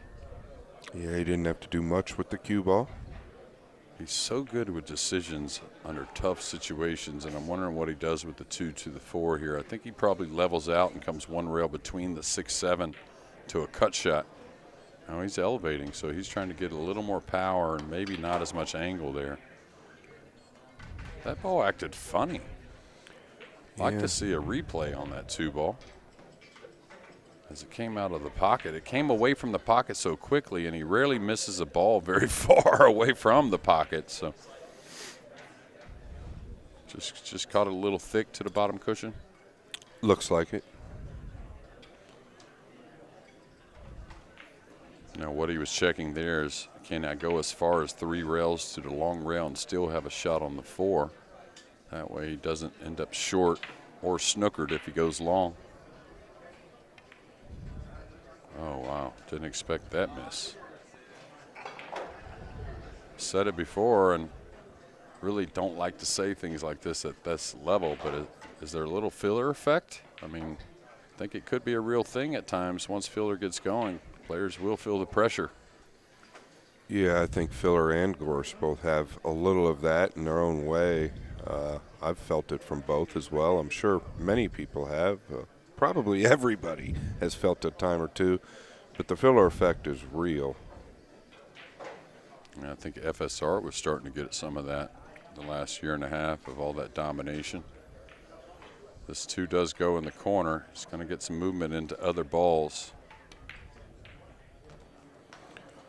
That's twice, Jeremy, that he's missed it to the thick side in the bottom right.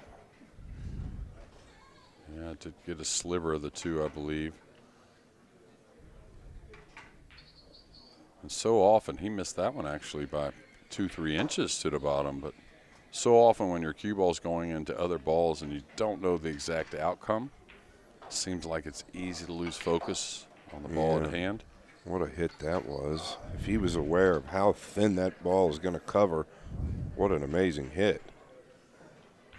He may have a little piece of this. It's close. No. And Ko Pin Chung kind of does this sometimes with the clock. You see him kind of moving fast around the table. And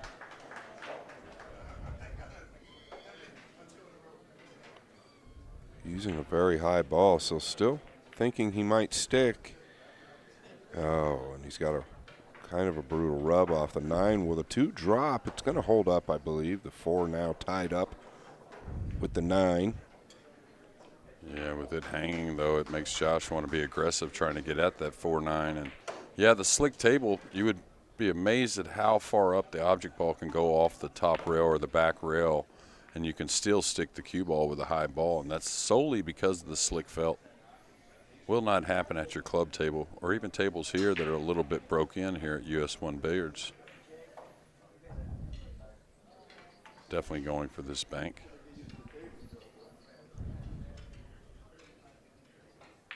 Kind of slow draw the ball 2 rails, maybe just 1.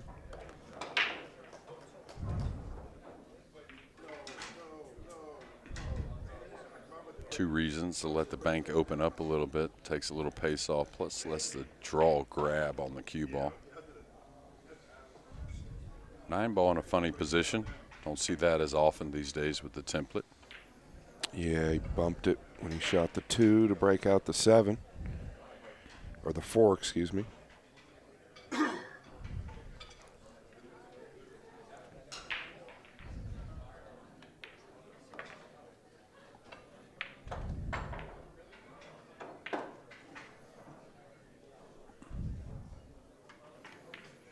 Yeah, this is 2 events in a row that Josh has been without his sidekick and his partner in life, that being Pia Filler.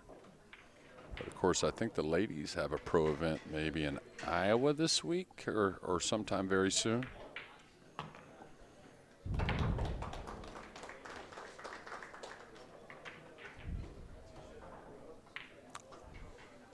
Get a good look at Dang. He's snookered here. Trails 2-1 in this match, so trying to get things started. You know, a little late, but did win his last match. Played really well also. I mean, made some fantastic long shots. Really good with the cue ball. Probably not as much underdog to kick this in as you would think. He's trying to kick and come across it. Decent speed there. Filler winning the opening game and does break in game number 2.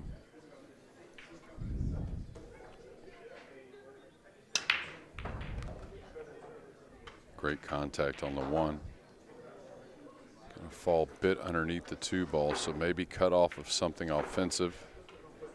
Although he's a pretty creative player, you know, like, so when this 8 ball that roams up near the side with the 6 near it, not sure if there's something he can do to get a ball down and continue the run, because with the 6 there, the 8's pretty easy to make. Yeah, I like the shot if you can catch the 2 thin enough. I mean, the 2 will dress up. If you can catch it thin enough, but the hit, I mean, it's a little risky. The defensive play might be a high percentage.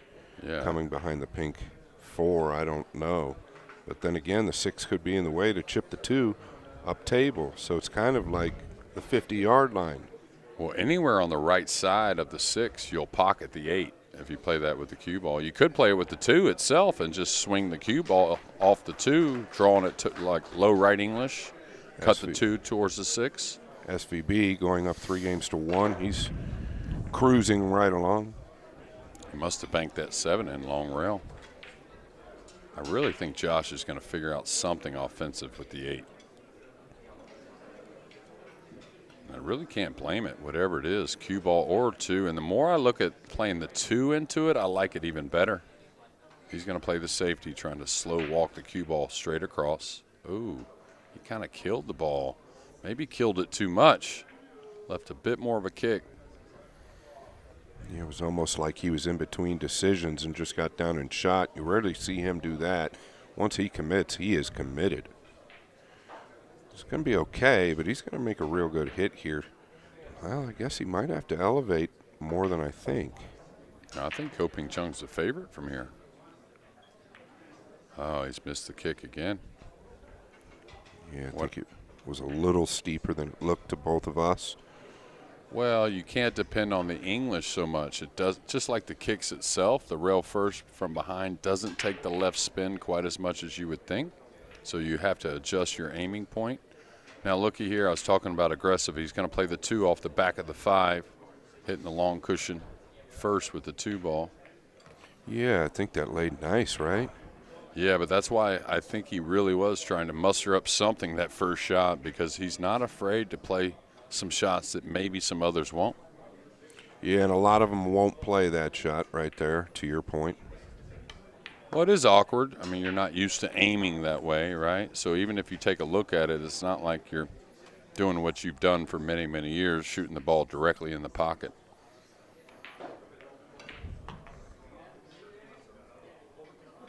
There's that drag stroke he uses so often, similar to Zalinski. Yeah, neither one of them, or neither one of them, is a real full drag, meaning with a real low tip. It's kind of below center, of course, but it's not a heavy drag. And I guess when you don't make many mistakes, it's easy to shake off ones when you do, but I think that's as big a asset for Filler as anything. Is when he has the rare mistake, he can really leave it behind.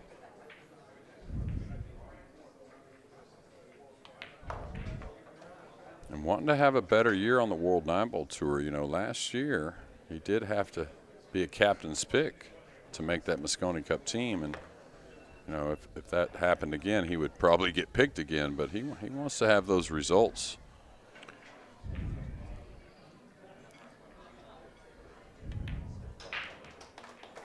Joshua Filler up 2-0 now.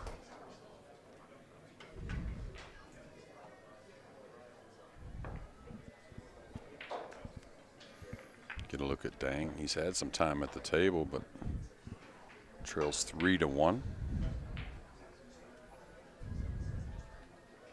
Should play position on the 4 here. Oh, I thought he would get above it to where he could open the 9 and have the 5 with kind of Lang there, right? Because the 7's got everything tied up with the 9. Wanted probably a little more angle. Yeah, he was trying to get it open. Now a bit out of line on the 5. Yeah, he might have to end up taking a bank on the 7, depends. 8 was in a tough position as well.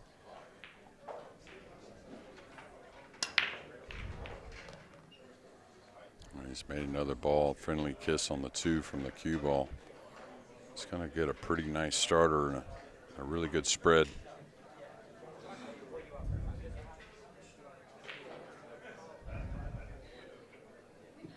Really all about, I mean, he's got work, but really all about this first shot. Knock this in. He's got to, looks like he's got to check the cue ball a little bit, Scott. A little bit of right English. Yeah, just a fraction of inside. Yeah.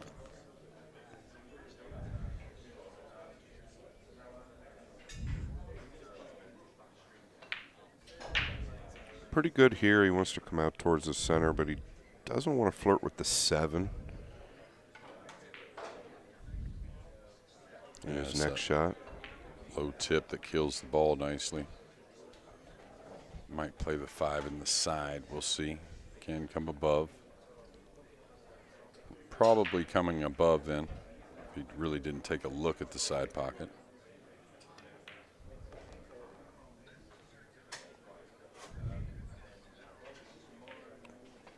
He's another one that you alluded to, but he gets that pace, really gets it going, and it looks to me like today he's playing quicker than he did yesterday, and that just tells me he's a little bit more comfortable. And boy, at the U.S. Open, as you saw, Jeremy, this is the pace he had. I don't think he missed a ball for a month. Yeah, it was an incredible U.S. Open. World Nineball Tour had so many incredible finals. You know, when the score wasn't close or hill like a lot of them were, it was just one exceptional performance that took away from one of the players. But that's how it is sometimes. And all of us will look back and appreciate the performance that Ko Pin Chung had there in Atlantic City in 2023. You know, these guys are also traveling a long ways, right? So I don't know if they stayed in America when they were after Vegas or not. I'm guessing they may have, but I didn't know that for sure. Kind of feel like they would have played in Boston if they had stayed. So I feel like they probably went back to Chinese Taipei.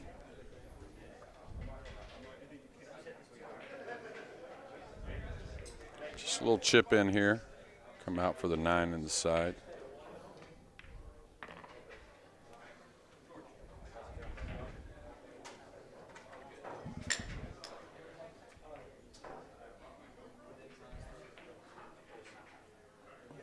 Well, here you have it, our reigning U.S. Open champion, gets on the board, trails 2-1 to Josh Fielder. Stay tuned, more coming.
SVB to break, up 4-1. He's just been relentless, it seems like. Just if you give him any air at the moment, he's going to take advantage. Now back to Tama 1. During our break, we had a little dinner break thanks to our Shaw, and Shane never left the practice table. Spent probably about 2 hours back there in the left corner working on his break. Yeah, he did the same yesterday. So, Nineball. See you later. Well, the cross side 9 has been the ticket today. There's been one cross corner as well. Good thing about when you're banking the 9, you're usually not losing the cue ball to one pocket or the other off that 9 ball.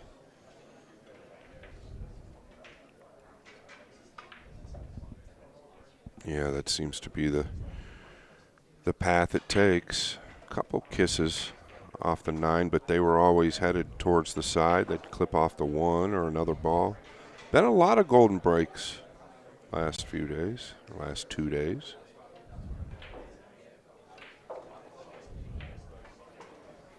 Well, Filler, you were in Boston. You and I talked about it a little bit. He's definitely changed the pace of the break here at the PLP.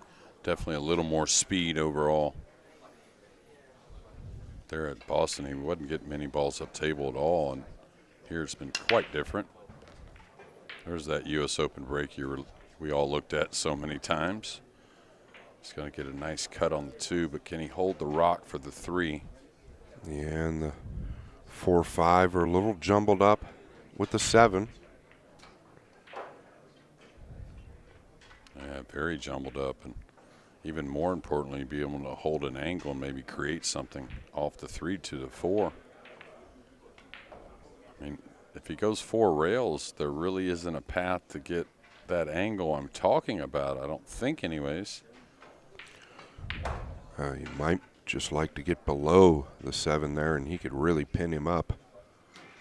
Yeah, but where do you get that angle to get below the 7? That's kind of where he's at. He's trying to go 4. Oh, he may open him, lose the cue ball.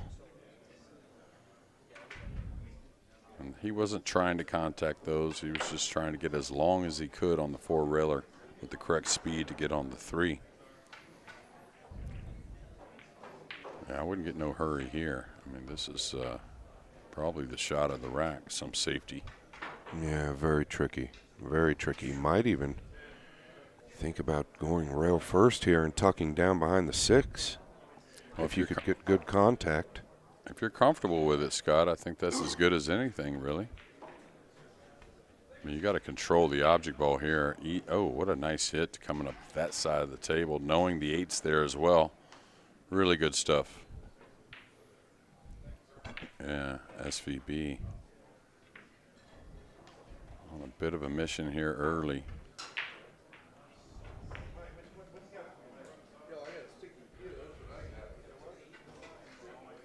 Just in Vegas over the last few weeks, reminding everyone that he's still the guy that kind of owns Vegas when it comes to the pool scene. I'm trying to remind the best in the world that he still may be the best in the world. Yeah, that's exactly right. Dang did get his first win, but now suffers a big loss at 5-1. Big jump shot here. Cue ball's going to be going towards that upper right. Watch out for the glance off the 7 maybe.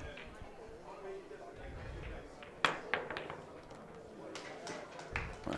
What's the rate on the jump shot been today? And I think the triple combination, by the way, is somewhat lined up. Yeah, it looks on the combination. I had a pretty good line on it, and I'll tell you what, you just did that match with Shaw and Gorst, and I think they made almost everything they jumped at. It's just fascinating how good they're jumping the ball. Yeah, the control, no matter if it's a safety or cue ball positioning or a little side spin, drawing the ball, making it go forward. I think the key to most of these is make sure you hit it with a little speed. Yeah, get a little separation from the 4-5.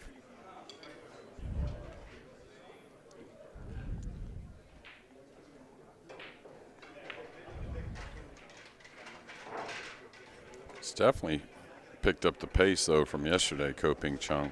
Yeah, there is no doubt. He is speed walking.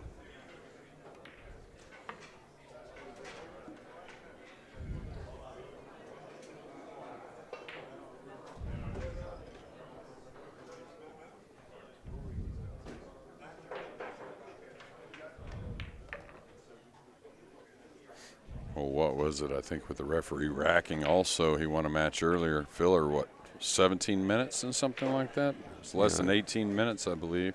Yeah, like 1750 or something like that. It was pretty darn quick. I don't know if you remember Luke Salvas from Canada. Remember him well. Very good player, by the way, and a speed pool champion a couple times from ESPN's Trick Shot Speed Pool. He beat me one time in like 22 minutes. Yeah, Raced 11. Raced 11. I was going to say he beat me in a race to 7 in under 10 minutes, and I'll never forget it because he played perfect as well.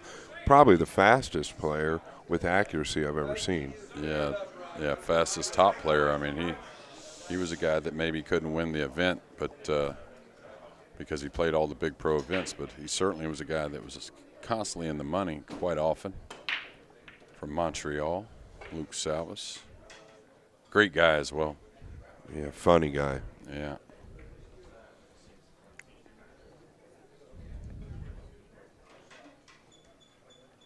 Okay, Fielder's last break. It was a golden break. Up 3-2 in this match, looking to try and get to the heel. I think Fielder's undefeated today so far. That he is. Now the cue ball's nearing the 2 ball. That's always a good sign for the German.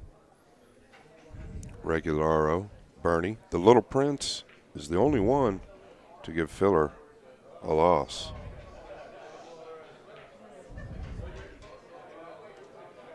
Now he's going to have to show some position-wise.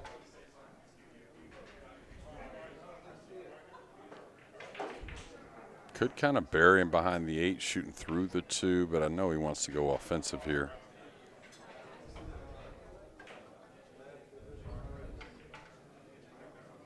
He's really got to have not only a great line. Oh, he can kill this on the side rail softly. Oh, what a touch. What a touch. Yeah, he's still got a little work to do.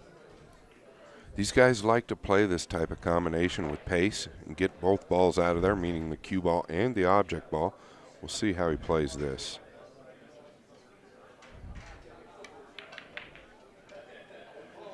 Like he was in between almost. Caught it a little thick, Jeremy. He was trying to play the 3 in the left middle, I believe, after making the 7. Yeah, it just got a little thick to that lower point. And it wasn't hit terribly, though. It was inside the jaw, so table's starting to change a bit. It's got to be going for the combination if he's got the jump cue out. There's a kick on the 3 from a couple places. Go offensive trying to kick the 7 in.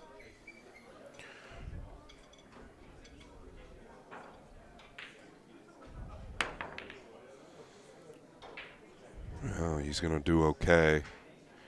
And to your point about how tight the tables are getting, I mean, there is at least 100 people in here, and tables are getting more play, so there's a little moisture in the room as well. So they're not going to be able to cheat the pocket quite as much as they did on day 1. Yeah, things should get more comfortable, though. The speed they'll get better with, so position play should be a little bit better overall. I think, you're going to have some players see that they're going to make it into that next round, so that may comfort the stroke a little bit. Look at this hit. Look at this hit here. Wow. And people don't understand. He was playing a little bit safe there as well with the high ball. Really good. He knew he had a bit of a friendly pocket, but I was just curious as to what he was going to do next. I guess he's going at this as well. No, behind the 6 here. Trying to get the 4 all the way down. This might hurt a little bit. Didn't get the cover on either end.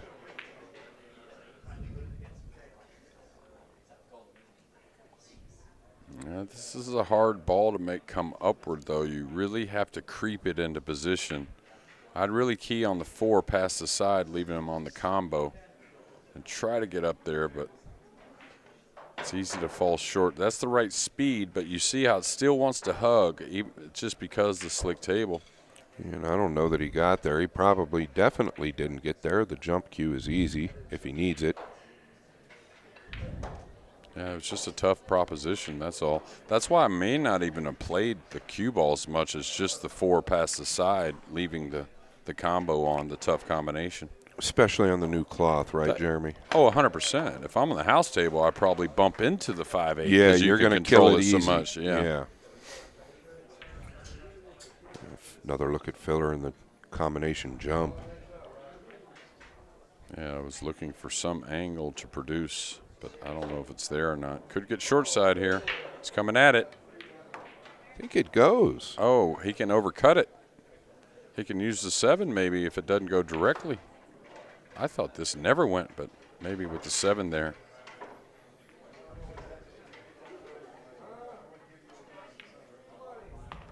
Oh, he slid it in anyways. Kind of puts that go in on the ball anyways with his stroke, right? I mean. Yeah, he does have that go in English. Yeah, I don't know. It's just something about the stroke and the timing. Efren always had it. I don't think it's a particular way you shoot it, just how they hit the cue ball.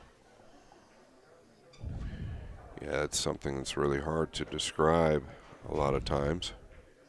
Yeah, almost impossible, really. I actually tried to describe that in my last clinic, and I did not do very well at it. Well, there are some actual technical things that make the ball better that you can describe, but just timing is all it is, really. Just the best timing. Right. I have a shot that I set up, and it shows the go in English. Yeah. We're at 4-2. We're on a short break. We'll be right back.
we're back, ladies and gentlemen. Ko Pin Chung at the breaking in. He trails 4-2.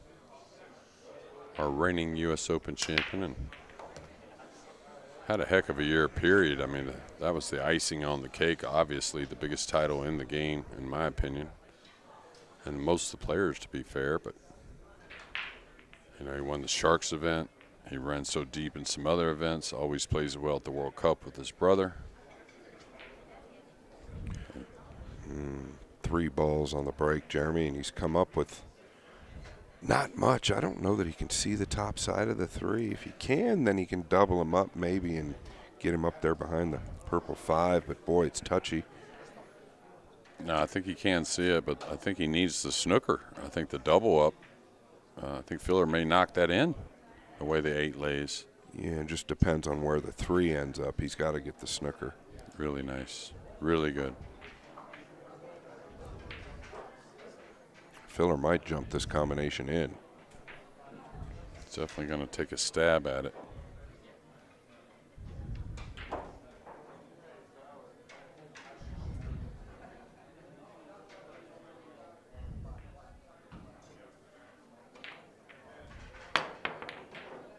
Wow, almost knocked the ball in. That hit a lot of the jaws, really. Well, it tells me that maybe the ball went. We just didn't know it. But, boy, it's awfully tough to tell. As close as he got to that point, I think it went. I think it went. I think that's what he was playing. I just don't see him mishitting the combination by that, you know, much distance, right? Getting no contact on the 8. Of course.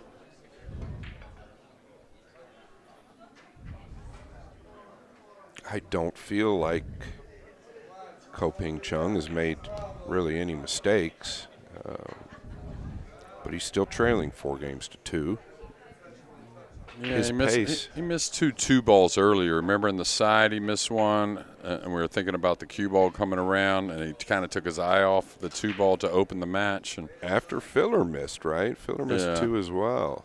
Yeah, Filler missed the 2. They both missed it twice, actually. Yes. Ko Pin Chung started it. Filler hit it a little thick to the corner where the 8's at now. And actually, Ko Pin Chung, they both missed to the same pocket. He missed in the side again, and Filler missed to that same lower corner. After that, though, it's been pretty perfect from both players.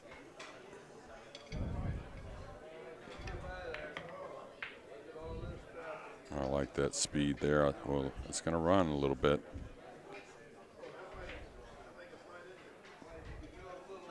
These are missable. They don't seem to do it very often, but they are missable. All right, 4-3, much needed. Great safety after the break, and it's the thing is you can't let Filler. The Filler effect will be more like make you misjudge a shot, meaning how to play it. Like right there, you're just supposed to do what Ko Pin Chung did, and if Filler knocks the ball in, he knocks the ball in. But you can't go out of your way trying to play in a different manner just because it's Filler. Good look at Albin Ocean here on table 2. And he does lead Alcaide 1-0. I believe that they are rooming together as well.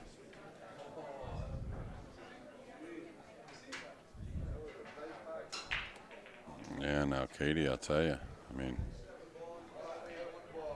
0 for 5 so far. Yeah, Jeremy. and you know, looking towards 0 for 6 maybe. Dry break. We've had a lot of heel matches on this table 1, and this may open the door to maybe get heel in another. Boy, that 5 was real close to dropping and spit out. Just tells me how tight these tables are starting to play. Well, just look at them from on the camera here. I mean, just look at the size. Look at the size of the 2 ball, and then look at the size of the pocket. There really isn't much room. What's he doing here, Jeremy? Coming around, or is he playing it? I don't know what he's playing. What though? The combination?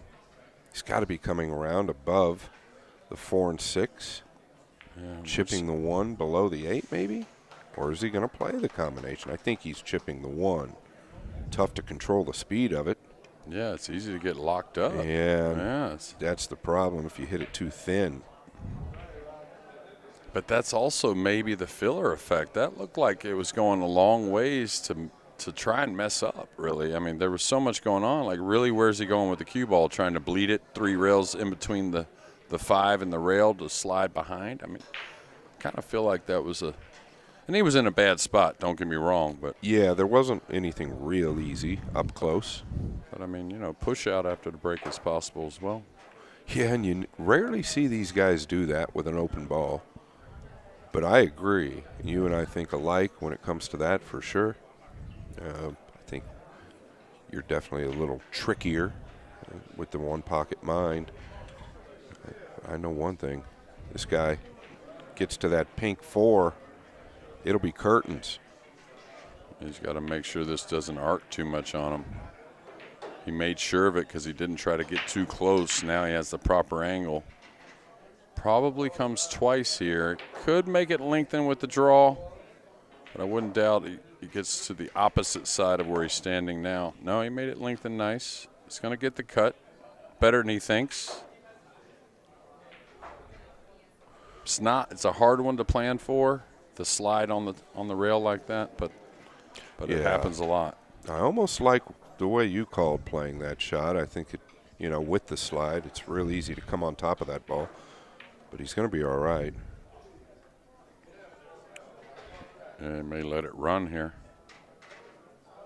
Got to avoid the green 6. He's missed the ball. And this is a rarity. Where did the 4 end up? Because if it's on the rail, this isn't easy. No, and even if it's just a sliver off the rail, this is where the deflection and the turn of the ball and everything's a little different than your club table. Like, maybe it's just easy to come one rail down by the 8. Doesn't look that easy to me. Yeah, with the 7 there as well, right? The speed is all too important. Well, if you get into the cue ball, even with a cut, it's going to arc on you a little bit. The full ones really arc, but even the little thin cuts.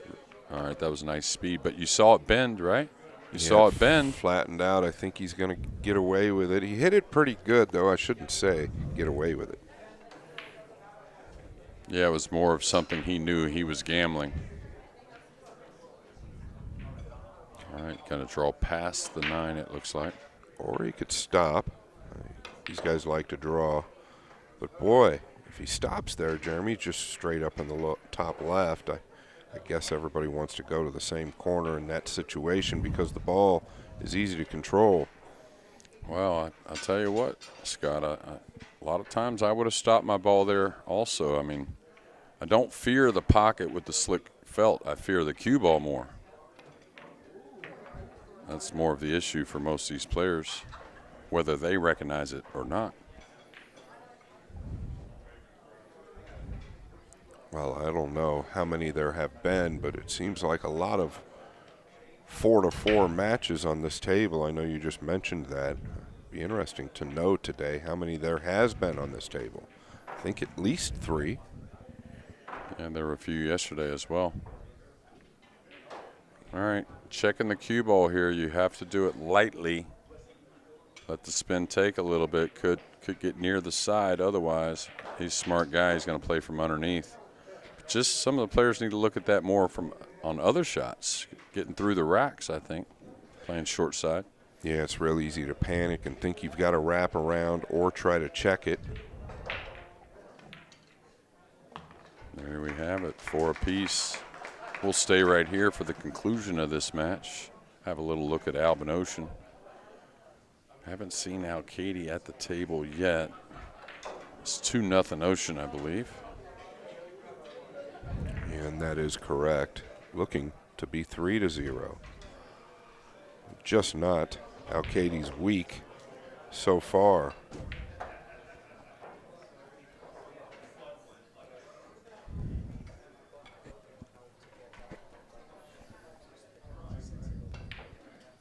Yeah, I mean, I believe this is his last match of day 2. There'll be 6 of them in the books for Alcaide, and 0-6 with 9 more left to play. I mean, yeah, if somebody were to tell you, Jeremy, that Alcaide would lose his first 6 matches in this format, what would you say? It's just hard to believe. Yeah, I mean, I would bet on myself not to not to lose all 6. And not saying anything about Alcaide, but even course. a race to 5. I know these are the best in the world, but Alcaide is one of those best in the world with them. So hard for any of these players to really fathom losing all these matches, but you know that snowball effect. It goes both ways. That's exactly what I was going to say. It can happen to anybody. All right, a dry break, was it? Yes, it was. And this is where this young man excels. He lives for this moment.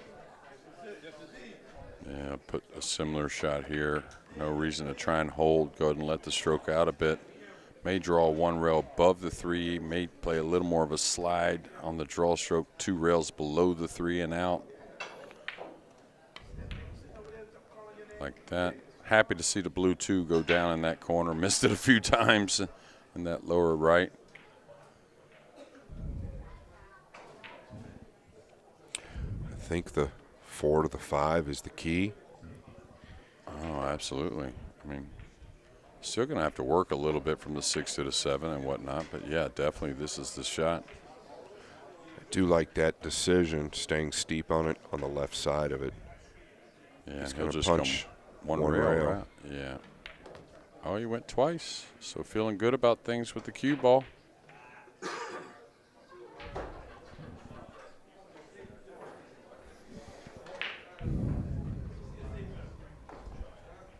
Crowd loosening up here. So is Filler. Yeah, absolutely. But the players in pool, they really love the fans. They get them involved, make them feel like part of the family as they are. I think a really good move coming to this pool room for the PLP. Yeah, I couldn't agree more with that, Jeremy. Well, he's fallen a little steep here. I don't wish any misfortune, but could get a little interesting. He might have to go into the 9. Is he close enough to it that he could draw to the side rail without hitting the 9? Or does he have to just take this in the corner and level out, kind of roll through it? And that's what he's going to do.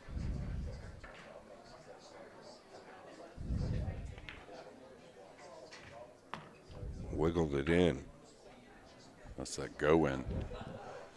Go-in stroke. Just probably doesn't use the cushion here, just floats over. So Joshua Filler will take another down. He's had a couple close ones, 1 loss, but overall good stuff. Ko Pin Chung will be back as well as we will. Stay tuned, more matches coming.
Pool players, 6 days, non-stop, 9-ball pool action here at the UK Open.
Hello, everyone.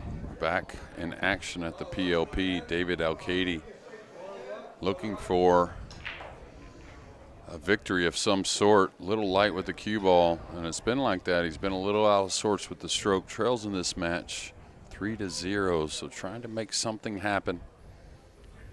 We'll get you back. Yeah, and when the demons start to go against you, and this matter at this level, it's tough. Yeah, we'll get a little look at the order of play. Alcaide lost that match against Dang. Dang did get on the board. Gorst over Shaw. Ko Pin Chung loses to Feeler. Now our fourth match on table one, FSR and Zalinski, two of the finest at the moment. Jason Shaw, Win An Tuan, and Mario He and Bernie to finish. Look at table two. Sanchez Ruiz with a win over Ko Pin Chung. SVB with two great performances. Alban Ocean up 3-1 currently over Alcaide. Ko Pin Yi right back at it against Feliciano. And there you go, two of the Americans to finish, Feder Gorst and Skylar Woodward. And now we'll head over back to table one to get that match started. This is the fourth match of the evening session of day two. Two of our tops, our number one guy, Zalinski, undefeated, and our defending champion from last year in the PLP and many other events, FSR. Yeah, really looking forward to this match, Jeremy. I think both you and I it's hard to pick a favorite in this event, but we both kind of liked Zalinski after what we saw in Boston and also his results in Vegas. And then, of course, FSR, last year's winner. This will be exciting to watch and call. Yeah, and it's easy to have what we're witnessing as a great outlook. He's winning every match. But, things weren't always going his way in Boston, and he really maintained mentally, which was so impressive, of course, knowing that he's had a few issues mentally, getting a little negative at times. But, kind of like last year's PLP, Pelivanovic was just off to the races, the first 2-3 days. And it was very easy to have a conversation with him, which he's a good kid anyways. But, as things started to change, so did he. So we'll keep an eye on Zalinski and see if he can maintain, because he will lose a match eventually, or at least we suspect so.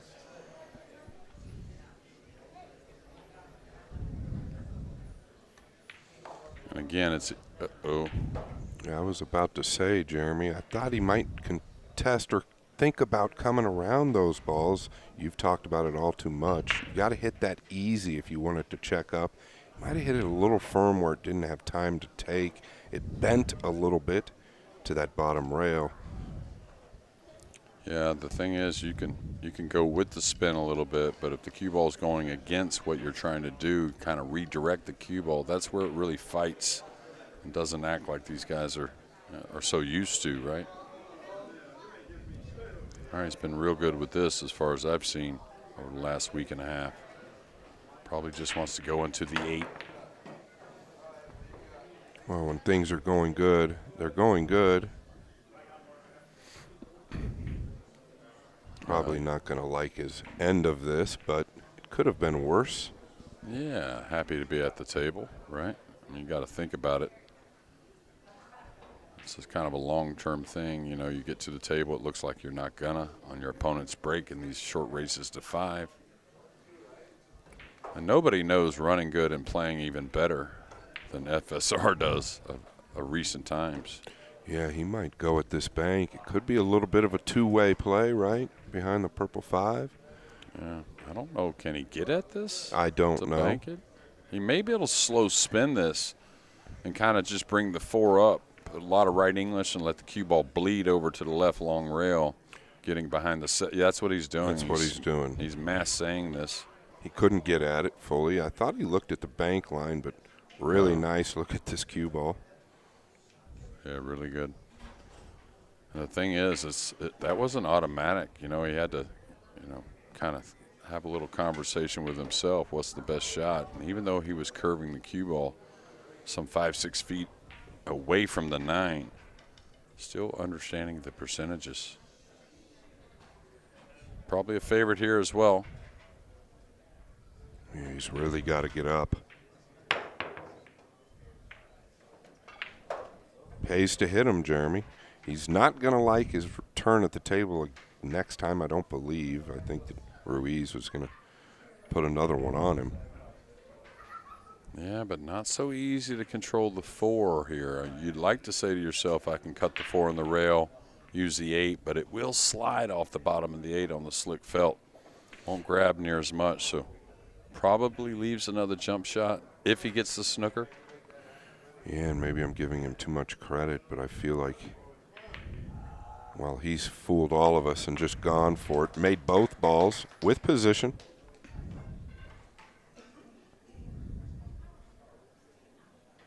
I guess he's thinking there that he's got a good chance of making at least one of them. He knew he was going into the pro side of the 8. Well, he's really good tactically as well, so I think he saw that it wasn't as easy as it maybe looked. And maybe also understanding he maybe dodged a couple with the jump cue from Zalinski. I mean, Zalinski's not going to miss them too often if they're near the pocket. His pace is picked up as well, Ruiz. Yeah, 1-0 lead.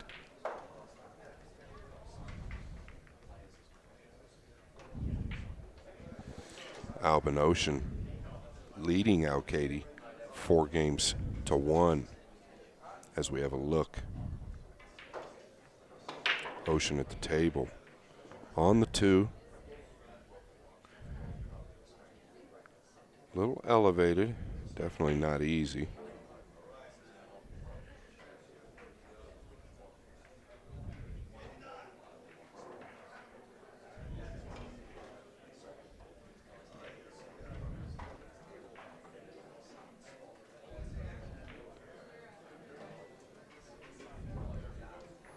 Yeah, still got some work. The 4 is covered up by the 8 a bit, but you got to believe he's in a great spot on the 3, so position on the 4 very doable. Probably plays the 4 up long by the 8. Back to table 1. FSR definitely hit those a little thin. The cue ball was pretty low. It's going to arc a little bit, but not what he wanted. I was going to say, you rarely see this man miss the 1 in the middle.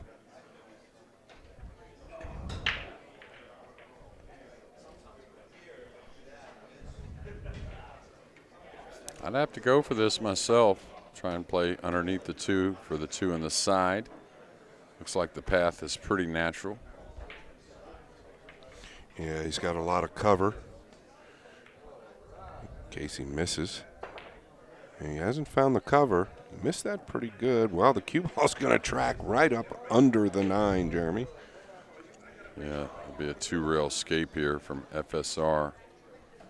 Tons of balls there. Lots of traffic, so probably wants a solid hit on the 1. Doesn't want to come across it, I don't think, with the 3 there. Now he's entertaining the jump. Or the swerve, not exactly certain. The swerve looks awfully steep. I think you're right. Probably entertaining the jump.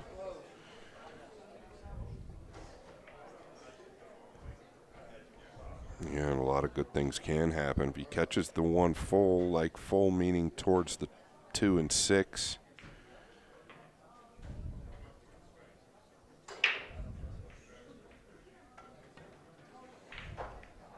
Okay, he's played it that way. He's going to leave the gap.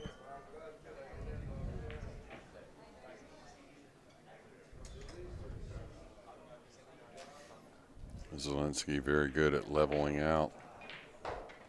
Just kind of taking what he can.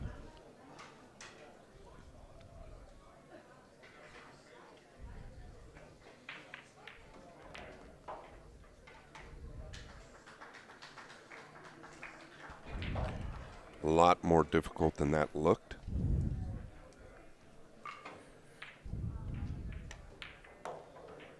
Boy, he hits the pocket clean. And long guy, right, gets easy power. Never really gets out of line with the stroke.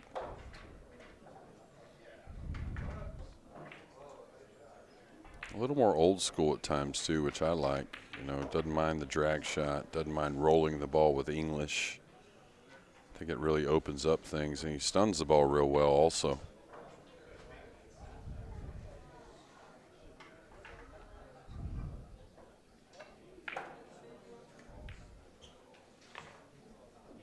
Caught it fraction thick. He's going to be okay.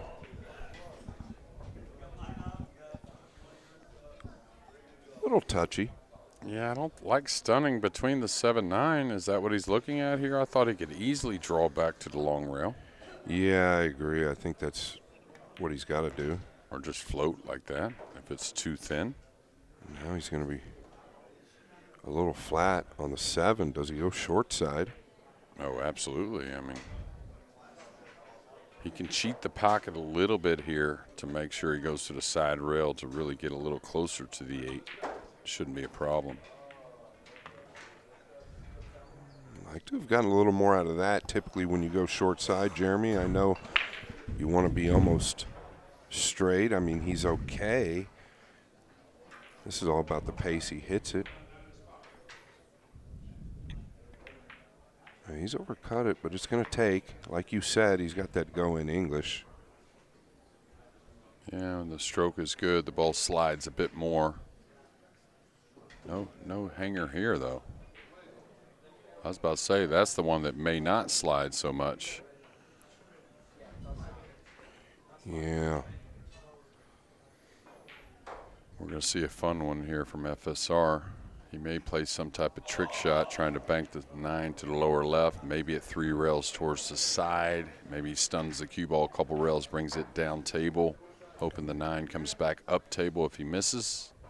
Like a downward center ball. Yeah, now he's leveling out. Well, there's no cue ball safety here. This is all about the make. The side pocket may be there.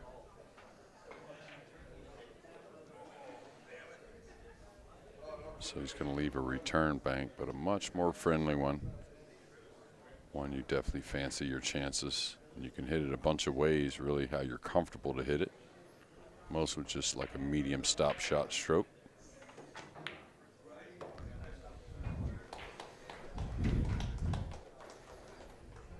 One apiece here.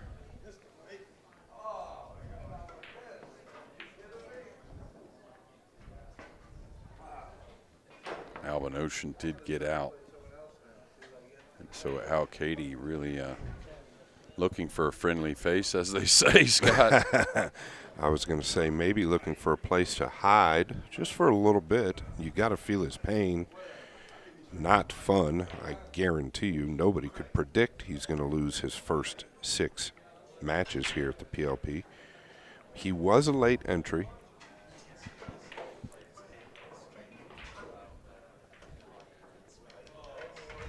Niels Fahan, thoughts go out to him. I think he's pretty much recovered at this point, but he was the one. Got sick. Now Katie was the replacement.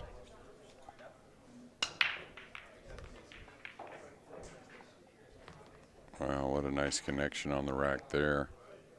He's going to get a look at a rail first, bare minimum. The 3 is a bit jammed up. I think the 3 does go in that corner where the 2's hanging. If he can get a rail first that gets him high enough up, maybe it doesn't go, actually. Yeah, it might not. And that 2 is deep. Yeah, I don't know if he can actually get at this.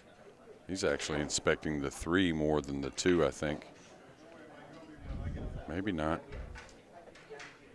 Yeah, you're probably right. Typically from the cue ball's angle, you're going to find out if you can make the 2 or not. The 3 is really a question. If he can hit it solid, I think he'll play from the backside instead of coming up with the cue ball.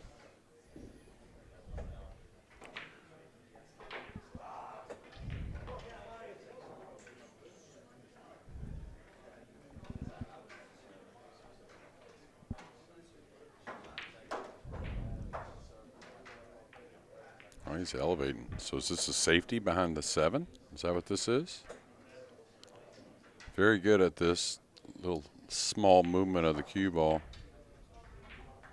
That's not easy, especially when pressure's on. No, it's not. It's real easy to lose both balls there. Touch is immaculate. Really, to get him that close to the 7 as well and keep the 3 high like he did causes big problems for FSR. Kind of like the 3 rail kick here, Scott. I mean, to the left side rail, the bottom cushion, right side rail. Only reason being is you're kind of flowing the cue ball towards some other traffic where you can come across the 3, lay behind the 4. You can still make the 3. I think this kick shot is all about trying to get the 3 on the side rail. You're not going to get a snooker. He'll take that. Yes, he will. Now, looks like Zalinski could chip off of the 3 and come down behind the 9 and 7. Yeah, this is like no bounce off the side rails, what you want to feel off the bottom rail. You just want to really float. Hit it too thick, that's going to be a little upsetting. Yeah, he's mishit a couple balls that kind of surprised me, but I guess we start to expect a man to play perfect after the record he's had in the last couple weeks. Little awkward here, going towards the 6. Yeah, he played it light just because of that. Smart play, though, with the 5 over the side pocket. Doesn't need a whole lot on the 4. Those future balls really mean something. Never was one or taught to look at the whole rack. I think I was taught that doesn't make sense, trying to plan the entire rack. I mean, things change so quickly. But recognizing just that ball or 2 ahead, very, very important. No, I agree with you. A lot of people like to play in 3s, even the top players. Recognizing that ball ahead, like you said. He was very aware. He looks really good. Like, his pace has really picked up since yesterday. I know he's gotten comfortable, but looks clean. Possibly the haircut. Well, he's got a little more of that fighter's face. You know, it's a great event, the PLP, all the fans here and whatnot. It's a special place right now this week, and as it should be, but it's really business once they get down to it. And now we're going to take a break, 2-1. We'll be back shortly.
And welcome back, everybody.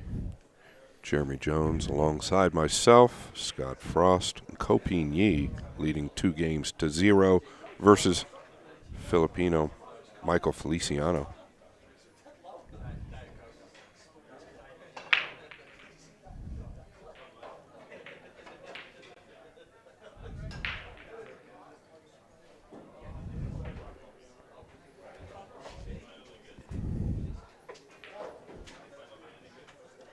Yeah, dry break there from Ko Pin Chung, and you could see a little strange face from him. And I think that's the main thing from the players. I mean, it's one thing when they know they didn't hit him how they wanted, but a lot of players have been saying, I'm hitting him pretty much how I want and still struggling on the break somewhat. Well, you talk about the break. This guy has perfected the break as well as anybody could. I don't know. This angle does fool me at times, but I think he can get it to 2.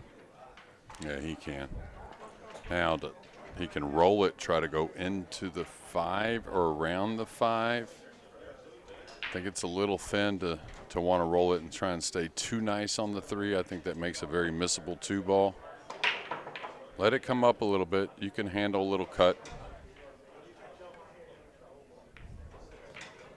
Yeah, nice shot. I think a smart play. I mean, maybe get a little thinner, and maybe he has to go into the pink here with the 8 there. So don't really see much of a route. Can't kill the cue ball. Any thoughts here, Scott? No, I don't know that he can kill the cue ball. I mean, he might be able to chop it thin enough, but boy, it's really touchy. It looks like he's digging to kill. Oh, he killed it nicely. Just feathered the cue ball on the right side. Extreme right English. Just a draw stroke away from getting in a prime position to finish this 4th game and take a 3-1 lead. Yeah, and he could be, let's not talk about it too soon, but he could be the first man to deliver the blow to Zalinski. And I think the 5 does go in the corner. Now he's looking at, if I roll it in the side, really where am I getting on the 6? I thought it went in the corner pretty easily. Yeah, and he's taking a good look at that now, Jeremy. Yeah, I think that's the shot. I mean, you're playing well. You're hitting the pocket well. And you could roll and maybe try and get that longer full shot on the 6. But, man, the corner to me does not look like a problem. And it really makes everything else really no question mark at all. Yeah, he's looking like he wants to go to the side. Maybe he's just got a little bit of the 7 eclipsing the whole pocket, but I agree with you. Less cue ball movement here as well. If he knocks it down, opens everything up.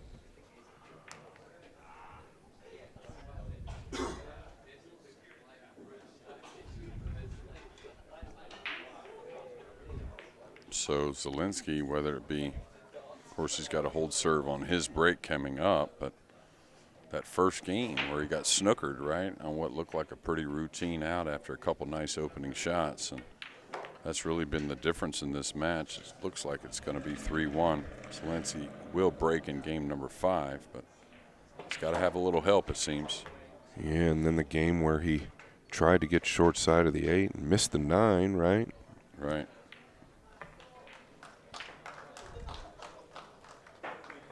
I don't know that affected him a little bit. Maybe he's a little tired. He's been pushing hard the last 2 days. Well, looky here, Ko Pin Chung after that drive break. Looks like Feliciano's going to get on the board as well.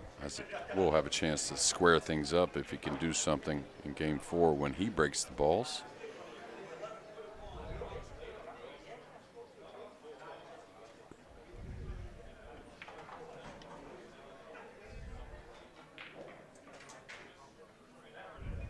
Little light with the cue ball there from Feliciano, so he's got to pay attention to this one.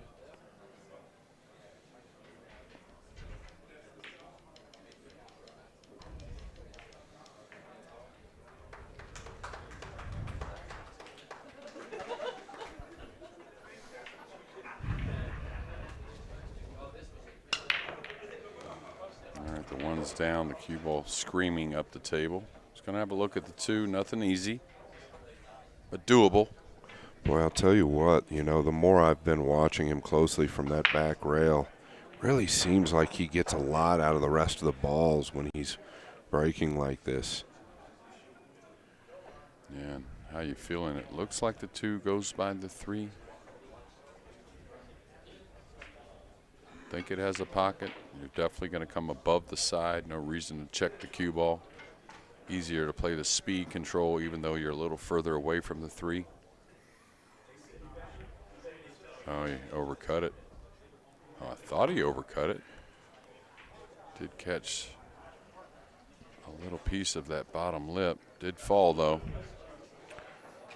This is one of those shots, sorry, Jeremy, where he's just kind of in between. It's a little bit of a punch stroke. Doesn't want to go too far or get straight, but really, players tend to miss that ball. They're going to miss it thick.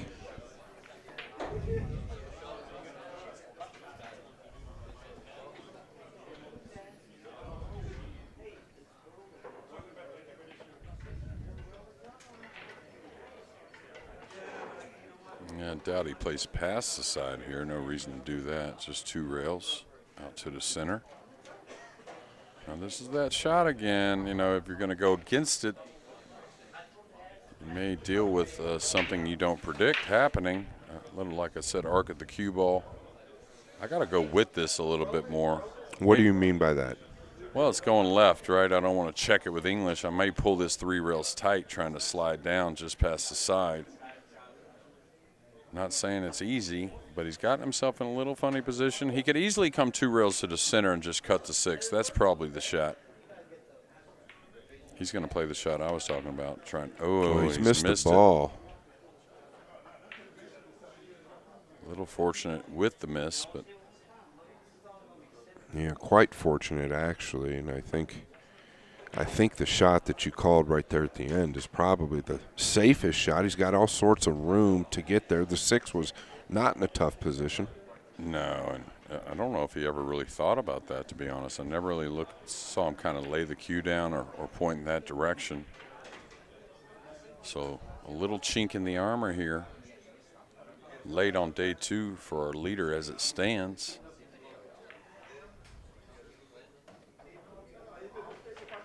Yeah, now do you challenge from here? I mean, you can come off the left side of the 5. Yeah, and come to the lower right. Well, just and bring the 5 out in space, right, and try and bring him to the end rail here. So with the cue ball and right. make him come with a tough shot. I think he's going the other way, going to try and use the 9. And he's hit it thick. He's not going to be happy about it, but it wasn't easy.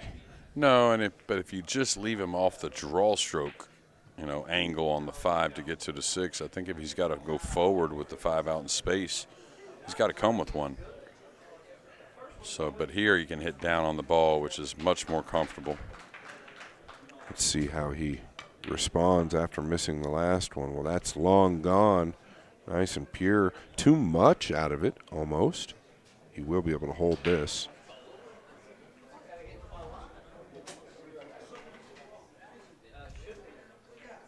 Side pocket. Ooh. Now treacherous 9-ball for something that's not a bank or super thin. And anytime you're near the rail and you got that little bit of a cut on the 9, so easy to pull it right into that bottom lip. Didn't really care for the way he got down on this ball. But he is fine, and he is a straight shooter. Yeah, super talent, really.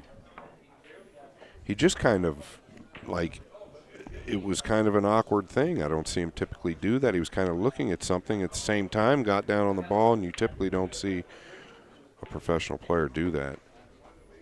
Well, he's got a few little different things, Zalinski. 3-2s or score. But like when he first hits his hand, his cue's moving pretty much right away, which isn't typical of the best in the world. But again, anytime you start young, you can form some habits that aren't necessarily bad habits. They're just habits. And, yeah. I don't think that was a habit. It was just something I've never seen him do, right? Yeah. That's what was kind of standing out to me. But to your point also, the 8 does seem like it's a little to the right of the center diamond on the bottom rail, but maybe the camera's just a little to the left. That could really be the issue. Look at this break. What's the 7 going to do? It's going to bump the 2 open enough, but here's that follow shot we talked about, cueing over a ball. That becomes very difficult. Still tough without much angle to punch away, trying to get it to the gap. Now, he does have some rail first options. I may try and figure out, can I stun over to get between the 4-6 from distance? Is there a rail first shot on the 3 I can find? That's the one I would really look for, trying to simplify the 2. Now he's got a little more cue ball than I can't remember who it was earlier. It was me. Yeah, I know it was you, but I can't remember who was shooting whenever we talked about simplifying the 2-ball. It was, actually. Yes, and you also mentioned chipping the 2-ball. Yeah, maybe this playing is safe. Yeah, maybe playing safe. This is a little different. The 2 is kind of facing the pocket a little bit more.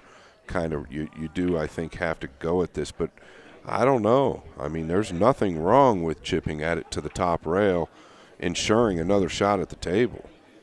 Well, the good thing about it is there's, the 7's there, but there's nothing like really good to get buried behind because you're probably not going to get a snooker if you do chip the 2. Right. So you're worried about if there's a ball he can really bury me on. Wow, oh, what a hit. Shot. What a shot. He deserves some shape. Give it to him. I mean, what an absolute monster hit this is.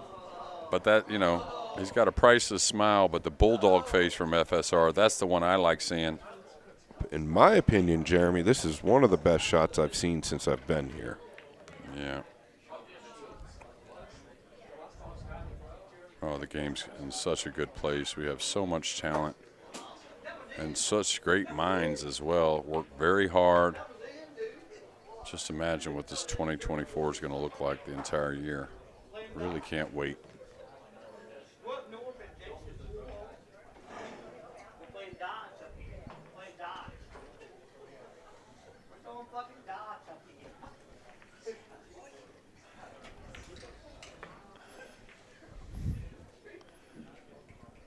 Yeah, and he should be fine here. He's got plenty of angle. Back out towards the center. Probably get a little closer than just center. And he'll be fine with that as well. Yeah, this is one of those strokes he's really good at. I mean, he can stun straight across, but he's so good at digging with the low tip and knowing as long as you don't let up, it's not going to get away. Yeah, that little kill with the low tip is just, you have to have it. And you have to have that shot from many places on the slick table. So FSR keeps that 2-game lead. He's up 4-2, racing to 5. We'll be back soon.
Table 2, you can see Feliciano trails 2-3 in that race to 5. Feliciano needs it a bit more than Ko Pin Chung.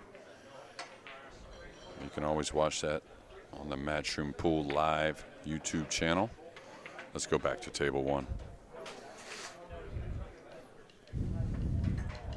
Yeah, looked like a dry break there as well. Yeah, don't know if Victor's trailed really in many matches. He's won them all, of course. I don't know if many have gotten to the heel even.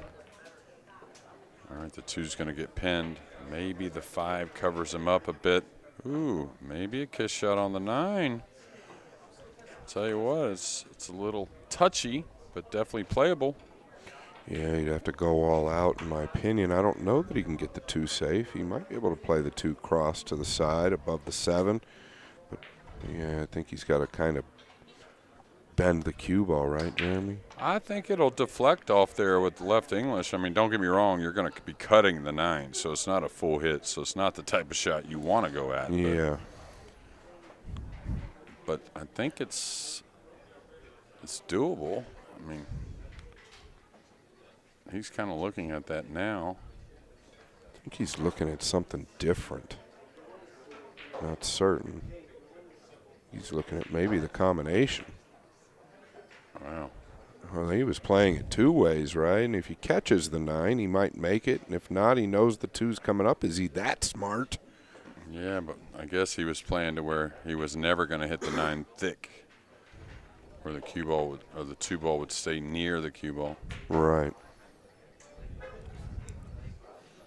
All right, touchy business here. You want to chop the 2. I know it looks too thin, but it's not on the slick table. You can chop the 2 to the right of the pink and slowly come up and use the purple with the cue ball on the left side rail. He's really good at this. He's doing something else, though. He's going for the bank, I think. Trying to play the 2-way. And this is going to be an error. Yeah, he caught it a little thick. The cue ball would have come more 2 rails kind of on top of the purple if he cuts it a bit more. This is the type. I'm sorry, Scott. He needs a little check on the cue ball. The slick felt could scratch up in the corner with just a straight high ball.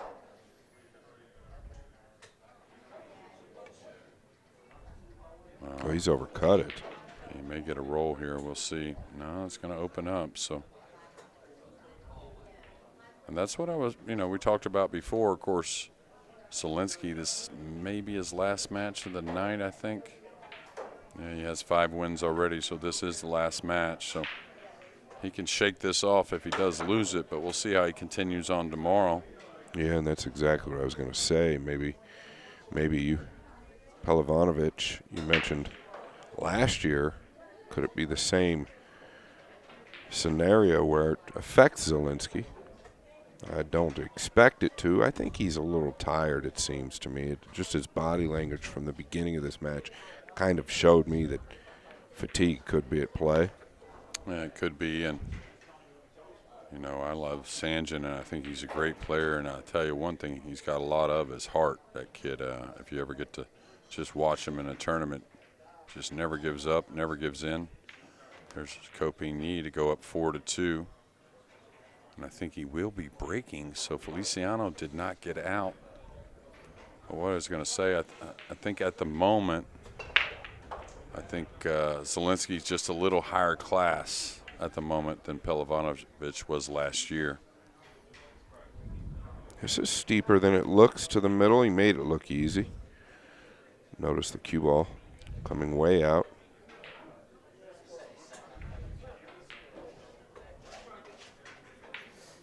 Just another one of those kill strokes. A little bit of draw. Just making sure of the 8, what he wants to do later. 9 so much over the hole, really just don't get a missable ball in the 8, really. If you have to shoot it from the rail, it's okay. Falling perfect. Yeah, this is like you cannot dog it position, no matter how bad you're trembling. All right, wants about a 1-inch bounce maybe or so off the rail here.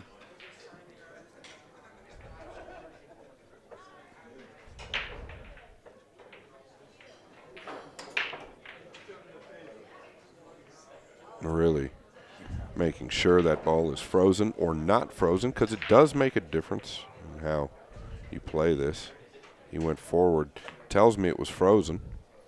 Yeah, just making sure. Why not? I mean, with the 9 so handy. But you definitely would rather go forward if it's frozen versus draw it if it is frozen. Yeah, well, Zalinski takes his first loss. FSR building some steam. Maybe making up for his countryman's kind of woes at the moment. We'll have more matches soon. Stay tuned.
Pool players, 6 days, non-stop, 9-ball pool action here at the UK Open.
That's the US 1 Billiards Club here in West Haven, Connecticut, the home of Jason Shaw. I'm back in the booth with Scott Frost. Scott, last 2 matches, what can you tell me? I didn't really watch, I won't lie.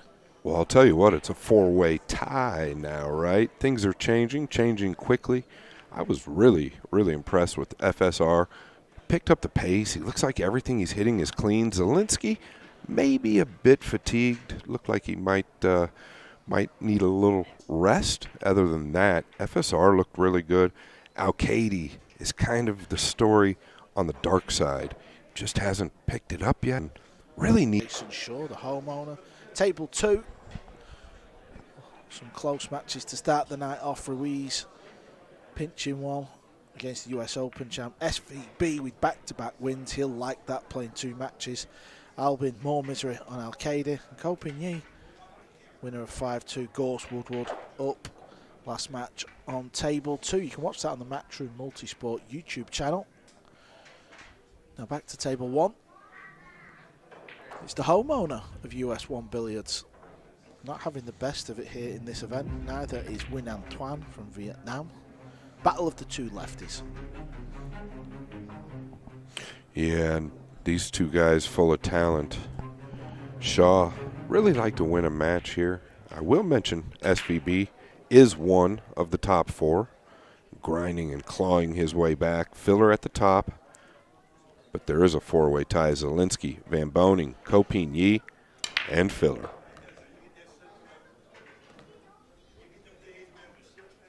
He's breaking well.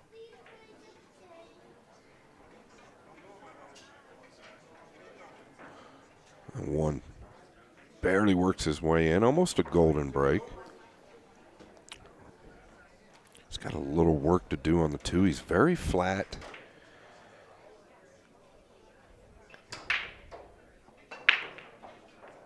Yeah, nice touch there. Very nice touch. You can check this with tip of left.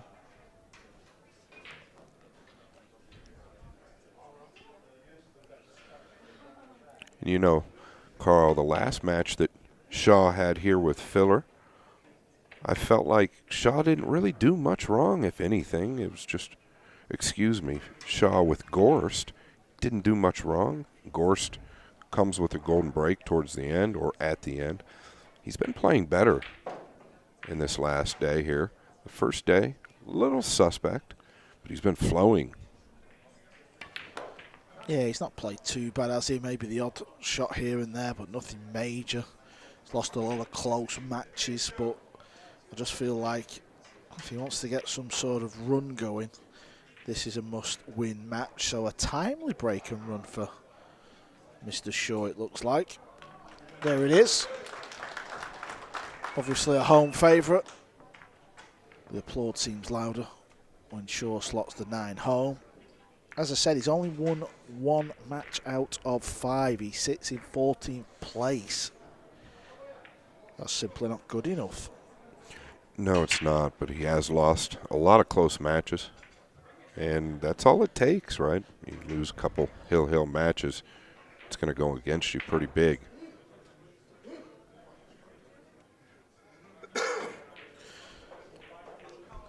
Yeah, it's amazing how it can turn around, because if you look at Bernie Regalario yesterday, he was flying. Now he's put himself under the gun a little bit as well, because he's now just 2 wins from 5.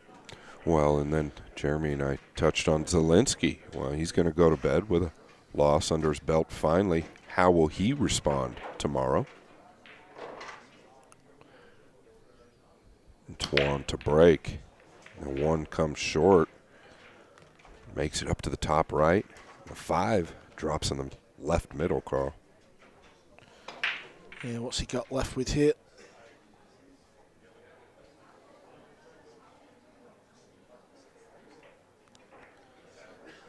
Can't pot it, can't bank it, so he's going to be ducking for cover. Cue ball's going to go up towards the pink. Seems pretty impossible not to get the hook, just because if you look at all them balls in a row, that's the target. Yeah, and not only that, he might have utilized the pink 4 to cut him off from the left end. This tells you how bad it is as you go into the jump kick.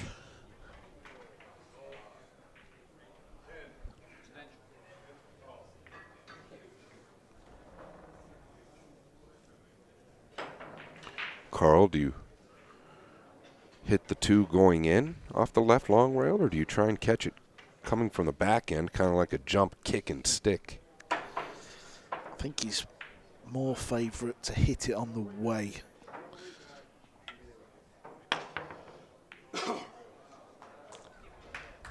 Done a good job there. Did he get a roll? Yes, he did.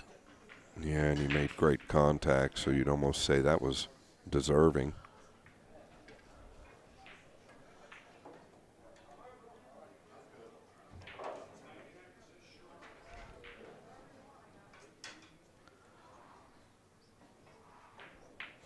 Oh, is he looking to cut this in the left corner? Wow. That was pretty smooth, wasn't it? It really was, and the cue ball was always going away from the 3, so it kind of surprised me, but I guess if you can see enough of it, what else are you going to do? Kind of forced to do this, and smooth is right.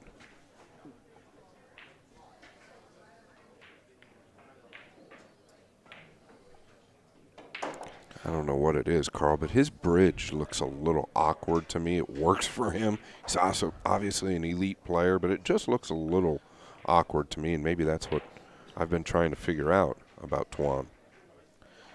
Yeah, we'll have a look at that when he next gets to the table, but that little thin snip on the red 3, you just can't really afford to catch the near point.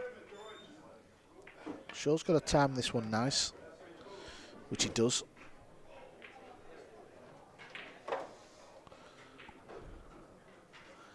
A little awkward bridging over the 7, but the 6 is near the pocket.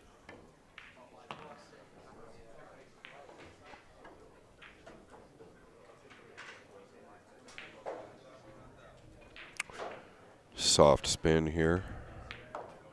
7 in the left middle. Up and down for the 8, unless he's better for the corner. Yeah, up and down. Looks good. Yeah, and he utilizes the new cloth well. Going with the tip of outside English, coming 2 rails.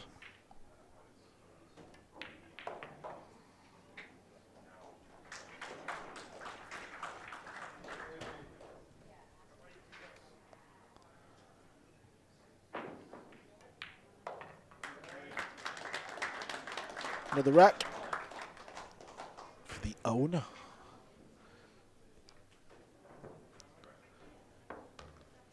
I suppose if Shaw does go on to win this point here, it puts him on 2 wins out of 6. And that puts him in simmer. Well, it just puts him probably outside, maybe around the 10 mark. Still a couple of matches to be decided, like Bernie Regalario, who's going to play last. He's on 2 wins out of 5. Shaw would go 2 wins out of 6. Feliciano is on 2 out of 6. So yeah, he'd be around 10 to 12 mark looking at the league table. Yeah, thank you for that info, Carl. And then I'll give you guys an update. Gorst wins the first game versus Woodward.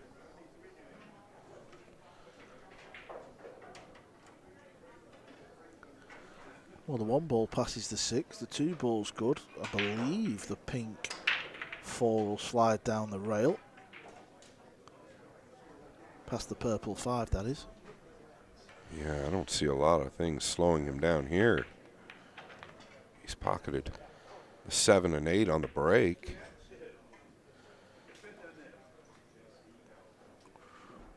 Obviously wants to carry an angle here to get to the pink 4. Highly aware of that. Nice and close as well.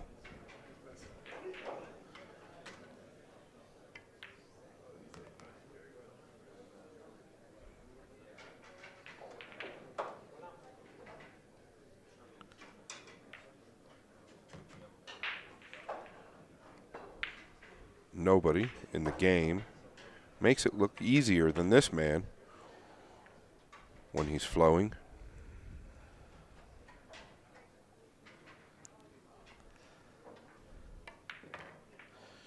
Yeah, that's right. The talented lefty is in the zone.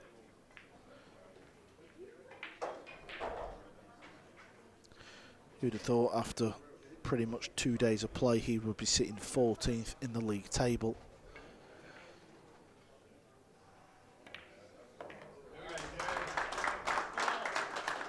Might not be sitting 14th for much longer as Jason Shaw takes a 3-0 lead over Win An Tuan.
Have a look. Gorst up 1-0. Woodward at the table. He's a little awkward here with the bridge.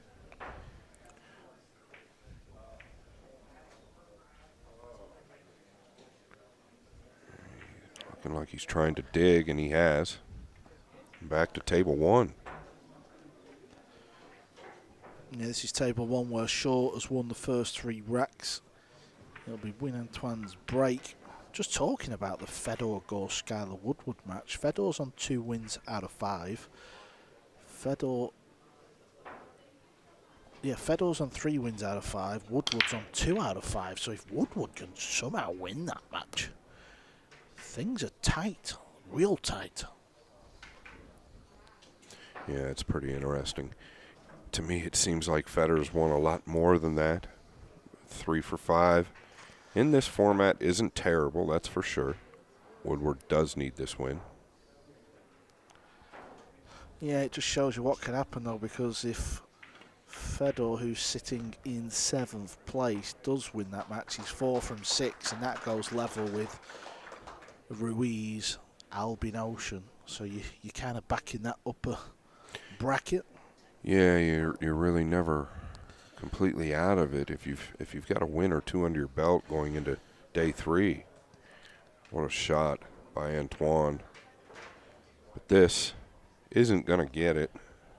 Brave man there, weren't he, Frosty? Very brave. He was brave on the 2 and hit it so clean.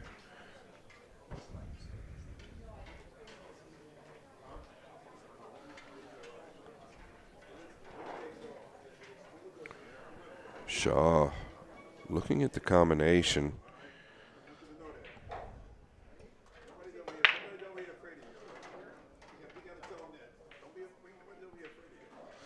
Oh, look at this clever little shot. He played a 2-railer, expecting the 3 to clear if he doesn't make it, using the 7 as cover, also using the purple 5 as cover if the 3 rolls higher. Win An Tuan immediately to the short queue. 30-second shot clock. They have 1 extension. per game.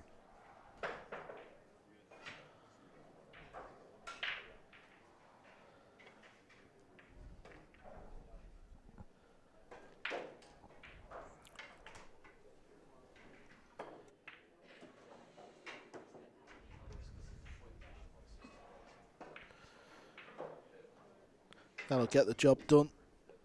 Fired it in like it was over the pocket. Anywhere centre table now. Yeah, I mean, he is a little straighter than he wanted to be. I think he'll warp this going forward unless he feels he can punch. Oh, he's straighter than I even thought, Carl. He's gone straight to the side pocket now.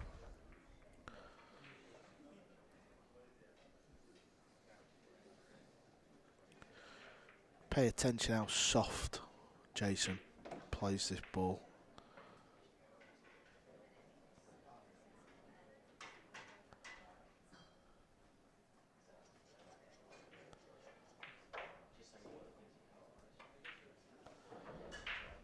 And you can almost get the feeling that Shaw would like tonight to go on forever, because the longer he goes, the better he looks.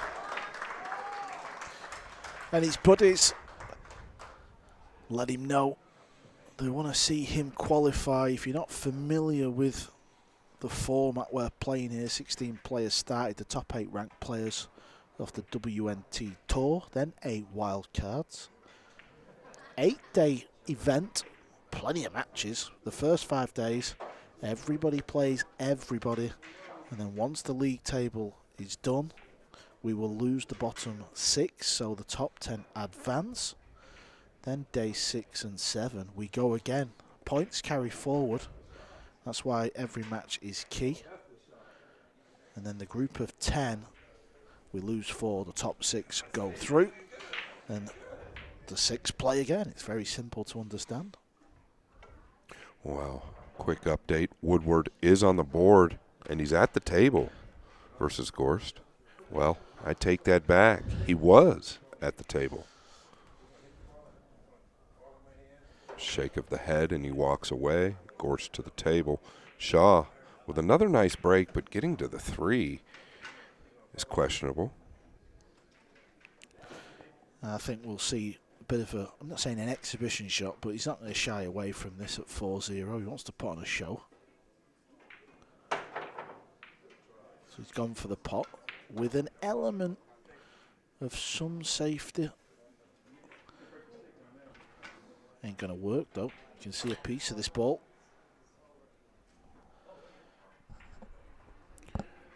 Yeah, he played that with quite a bit of control. I thought he might rifle it in or hit it with a little bit more speed, but he did play the cue ball down towards the 3 nicely. And there's another look at the talent that Jeremy talks about in Win An Tuan. Does have a lot of talent. Vietnam's finest.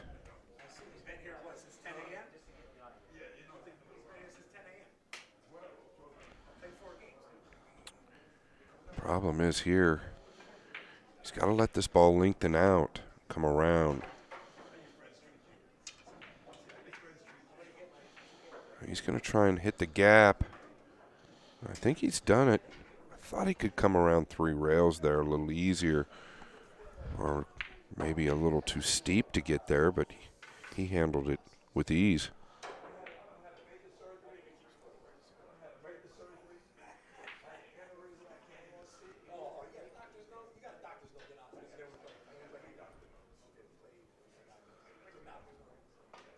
Lost the cue ball a little bit. Should still be fine. Don't get me wrong.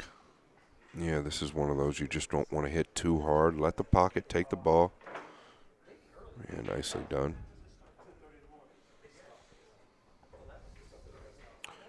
Your counterpart, the average pool player. Wow, he almost missed the 7.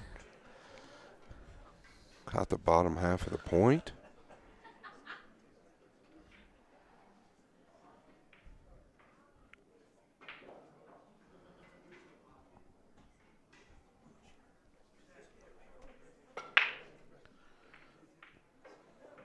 Won't be the donut.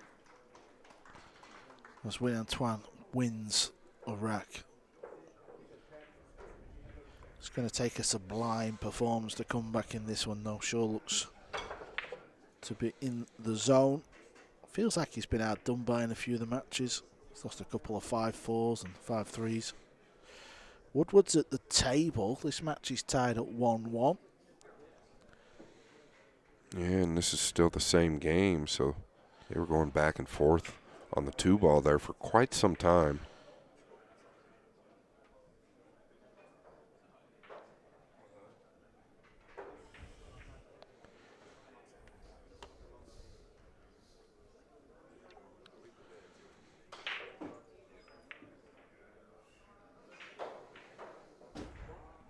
I don't exactly know what happened there, Carl. The cue ball took the proper action. Looked like he hit the balls really well.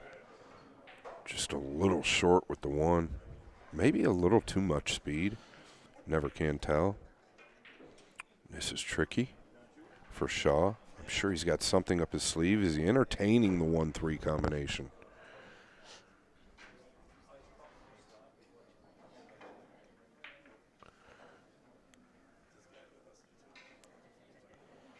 Pretty good, and the key to that right there, even though Tuan might be able to see the 1, he's keeping it off of that rail to where he can't kick it in.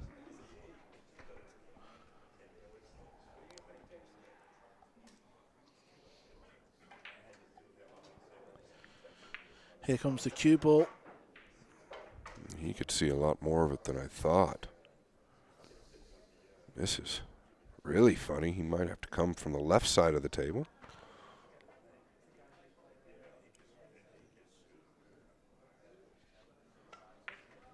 Feels like if you go this way, Carl, the scratch is really big. Well, he knew what he was doing all along. He doesn't want it in. He doesn't want it in. Jason, he catches a roll, then he catches a bad roll. Look at this. I mean, you cannot get much deeper with the white.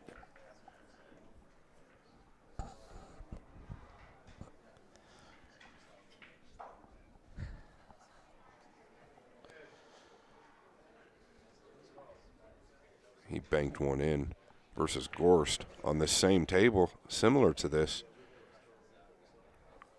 a couple hours ago.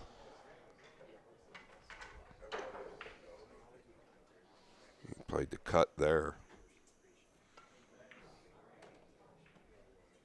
Look at what he's done with the 3.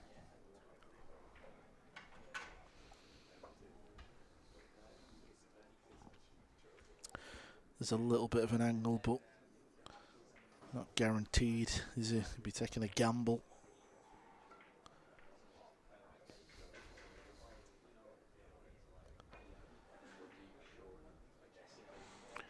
Well, I don't know. I almost feel like he needs to gamble. Trailing 4-1, but who am I to tell? Just don't want to let Shaw to the table. He had an angle to possibly go into those balls. And Shaw's going to definitely make contact with this 3. He's going to the short cue. Wow.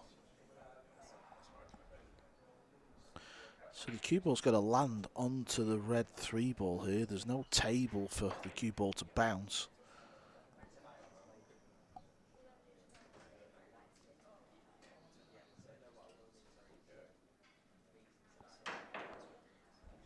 There you could see. Felt like he could get a little more control with the kick as far as what happens with both balls, but look at the cue ball. Everything rosy for Shaw.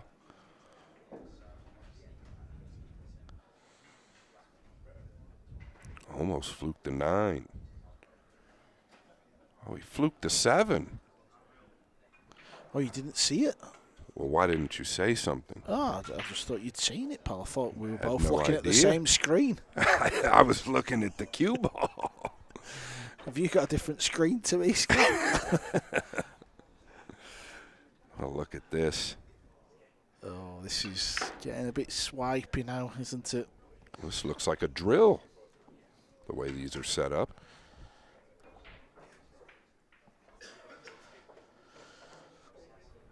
Well, we're seeing a few strange jump shots here, Scott, and we're going to see another one. So it's Win An Tuan's turn to land the cue ball on top of the three ball.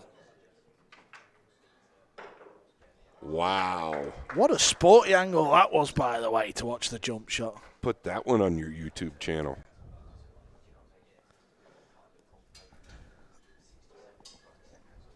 Wow, that was a clever shot. What a very clever shot. You have to assume he's played that before.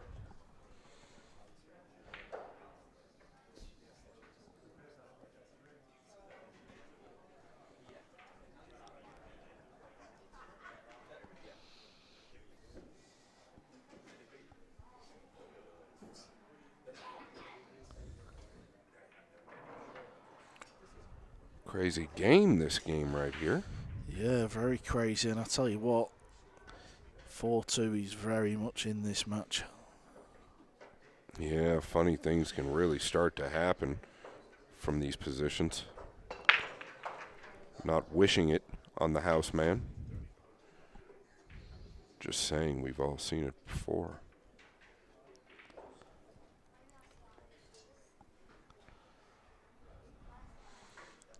We're going to take another look at the three ball here shortly, and I don't know if he's played this shot before or not, Carl, but he sure acts like it. I think it was the camera angle that was more impressive, to be honest. See Absolutely. a jump shot where he's like that high up. Well, what a shot for Win An Tuan. Highlight reel in this match. Shaw's having a word with the ref about something. Gorst is also jumping, but we're going to take a quick break.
That man right there, this is his home pool room. He is the owner of US 1 Billiards. The first time the Premier League has been played in front of fans, and Jason and Ara and Ara's mother and father have done a fantastic job, and they've basically, you know, let some VIPs in and just literally sit right up to the table, Scott, so everyone's got a fantastic view of seeing all these world-class players. Yeah, no doubt they've really rolled out the red carpet for everyone here this week. And we're just getting started. He can see the two. Watch the right middle. Here we go. We talked about those funny things happening, Carl. This is really not excusable. He's trying to miss the 8, but he had so much more room and just goes directly in the drink. Yeah, anywhere above the middle pocket there, and he's good. Well, it seemed like he had some type of an issue. I don't think it was a big deal, right? As we went to break, he was talking to the ref, and then he was talking to some of the spectators, so we don't know what happened. I don't think it's major. But a couple funny things happened, right, during the game. And now this.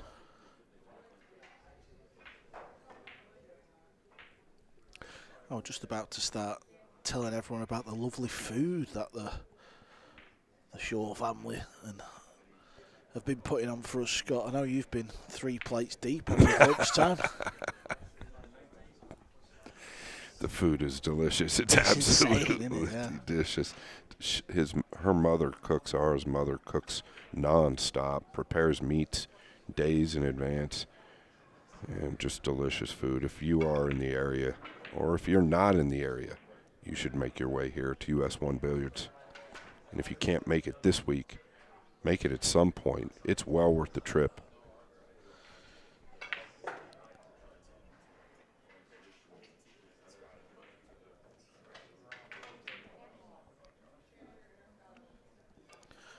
Well, Shaw's had a chance for the match and the point, a much needed point. And I always think in my head, Scott, when I played, you know, if I have a clear-cut chance to win the match, you know, an easy chance, and I don't win, I've only myself to blame. Yeah, and I think that's one of the biggest problems, right? When a player like Shaw or yourself let that opportunity slip away, it's almost impossible to shake that from creeping in from deep down. Hopefully he gets another opportunity for himself and the room, because the crowd really, really willing him on to win this match.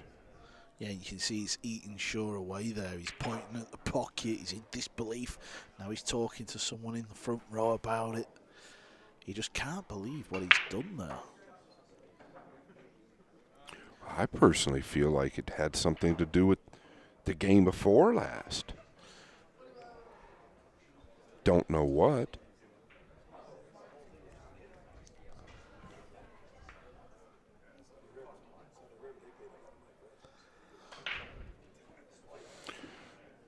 And Woodward trails Federer Gorst 3-2 now. Look at the table split, Frosty. Never fails, does it?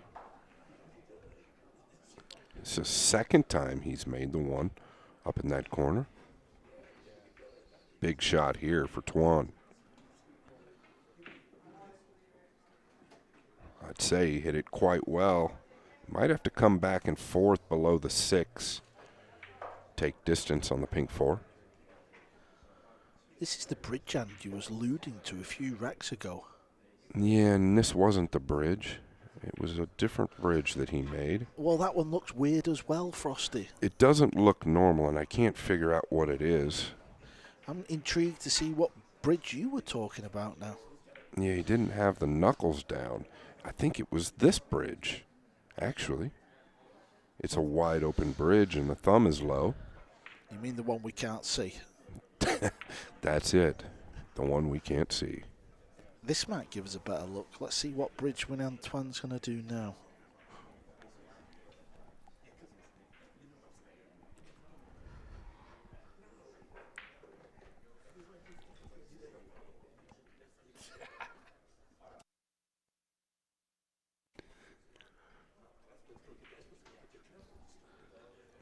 Well, that's a long bridge. Easy to miss hit the cue ball with a bridge like this. A lot of body movement as well. Yeah, the good news is I think he can just cinch this and he will come away with a shot as long as he doesn't float below the 9 clearly. Once I put a tip of outside on this. Yeah, let's not forget he's only on 1 win out of 5 as well as Shaw, so he's every right to be feeling it as well. But he's done a fine job there on the green 6 ball. And from 4-1 down, and a couple funny things, and a great jump shot, Tuan is about to tie it up.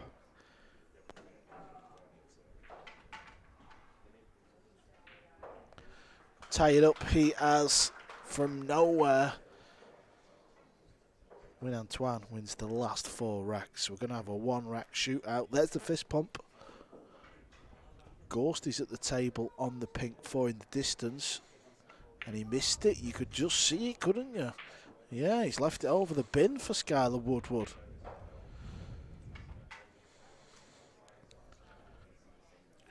Gorst does lead 3 games to 2, so that's a big miss if Woodward can take advantage. Concern here, he'd like to wrap around to this lower right corner, but the 6 might be a concern in this new cloth. If you catch the 4 full, it's going to be hard for him to get back down, so he's looking at a different route. Oh boy, look at this break. Needs the 7 to clear, and it hasn't. Murphy's Law, Carl. Yeah, sure would have been watching the brown 7. He would have thought an easy combo was going to lay up at some point, but the fact that it's just landed there has made it awkward for Jason, hasn't it? Looking to maybe get behind the red 3. And it's leaked out, and it's been the story of the match since he's had that opportunity to run out and went straight into the right middle. It's been the story of Jason's tournament. He did the same against SVB. He did the same Hill against Mario He. There was another match he also made a poor safety at 4-4. Yeah, and I think I did that match with you. And you know what? I agree. At the same time, I do understand how difficult it is to play in your own room. It's something that I know I could never get over when I was doing it. And maybe he's trying extra hard and you just can't see it. You understand? Yep, What's happened here? Oh, hello. What have we missed here?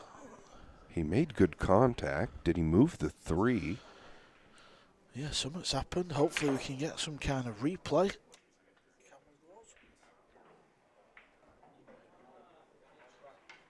Had to have been an object ball foul. He had Shaw buried below the 8.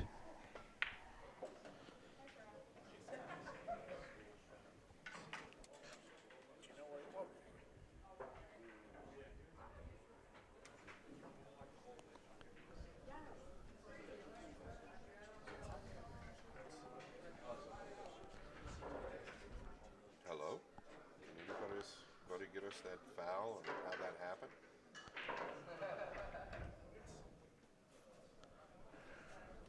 Thank you, no problem. Yeah, so Shaw betting it all on this bank. You were a little surprised he played for the bank?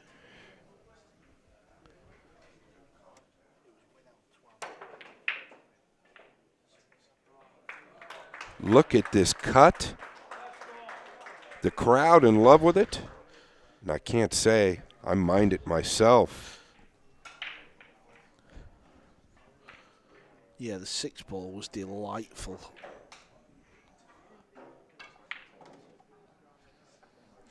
Yeah, so we just got word it was a hand foul by Tuan. He must have moved the 3 as he was going to the defensive play on the 2, and that's a heartbreaker. But Shaw, he'll take it. He will take it, and the crowd will take it. They want Shaw to qualify. Of course they do. That is heartbreak for Win An Tuan. He was 4-0 down. He won the last 4, and then a hand foul gives Shaw ball in hand. Up next, it will be the young Bernie Regalario from the Philippines against Mario He.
256 pool players, 6 days, non-stop, 9-ball pool action here at the UK Open.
Boening and Team USA.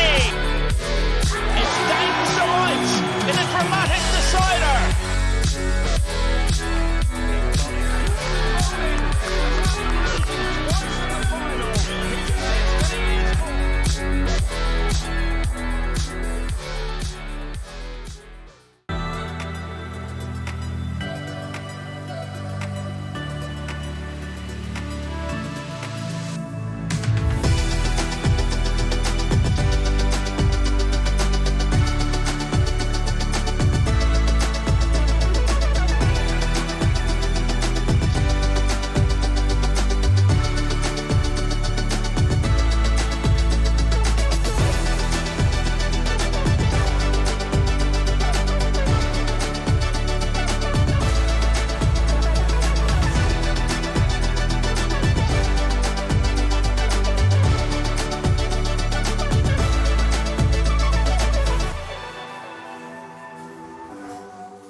Welcome back to the action. If you've not been watching tonight because you've been out busy, this is the results of the evening session.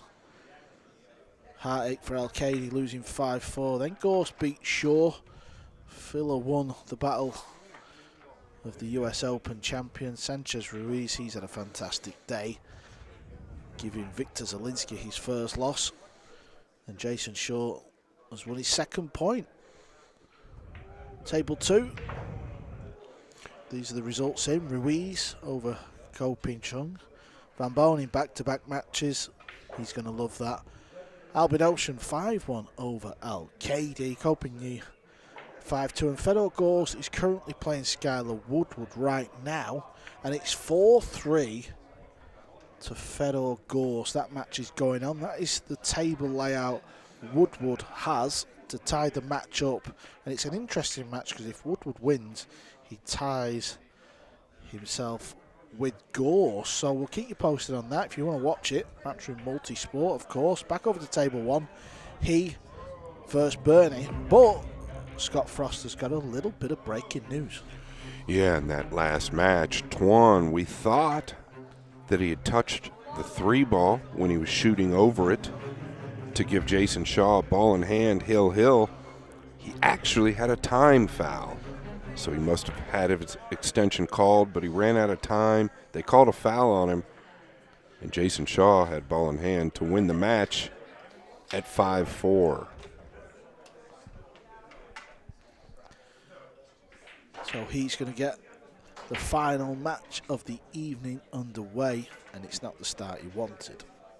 No, he kisses directly off the yellow and black 9.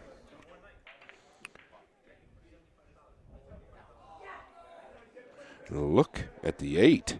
Continues to spin in the lower right corner. Regalario, we all know, one of my favorite players, the Little Prince. Love his style. I think he's going to be around a long time.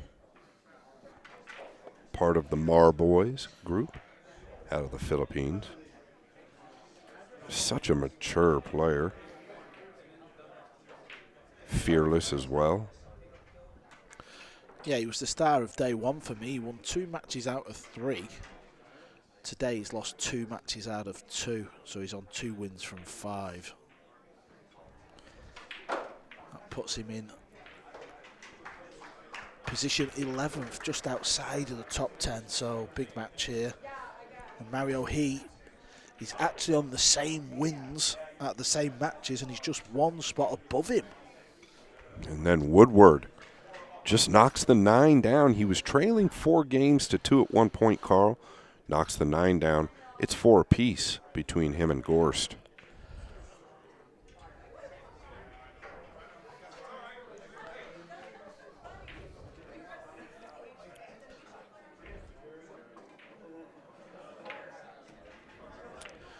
Yeah, and that win from Jason Shaw's moved him up from 14th in to 11th, so he's just outside qualification round.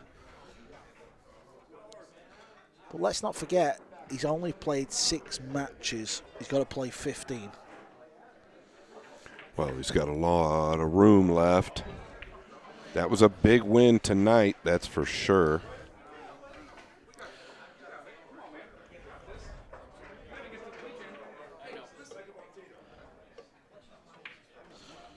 Yeah, so he's got a lot of room. He's around the halfway mark.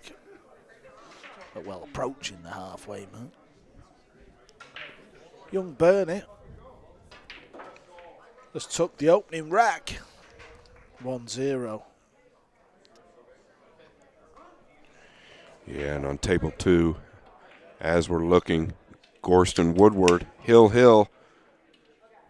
This is after the break. The 1 is down. They're a little concerned about the rack. I think they want to leave it. This is not what Woodward was looking for. Sure hates to push out against the technician of Fedor Gorst.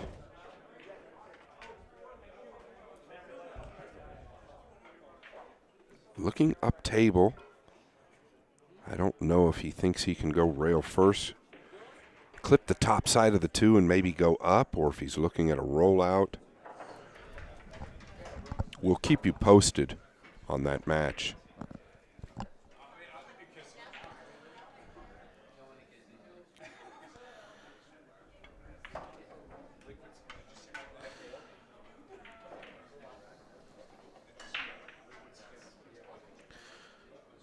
Watch out, cue ball off the 4. Stayed dry.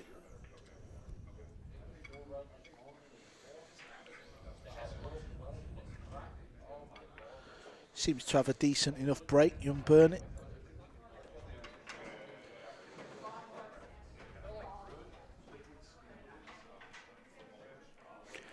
Yeah, he does seem to have a decent break. He's got to make a thin hit here.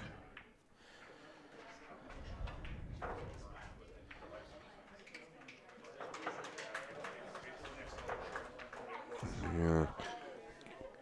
Guess he just took his medicine and knew he was going to end up somewhere around there. Mario He, known for his all-around game. Great tacticianer. Also great at offense.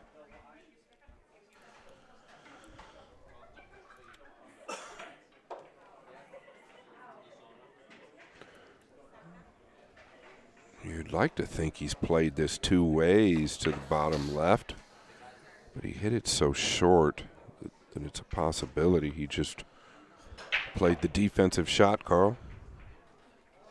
Yeah, Bernie's kicking at the 2 ball. Fedor's also at the table on table 2. There's a bit of action going on over there. Sorry, Scott. No, you're good. I can see a little bit of it. He was kicking at the 2 and he's hung it up. Woodward at the table. They're having a bit of fun. Mosconi Cup teammates. Just get the sense it's more important for Woodward this match than Fedor, though, don't you? Yeah, you definitely do. A little tricky to get to the 3 for Woodward as well. Regalario trying to come full behind the blue 2. And he's caught it thin. A common side of the ball that they're hitting on that shot due to the cloth lengthening out.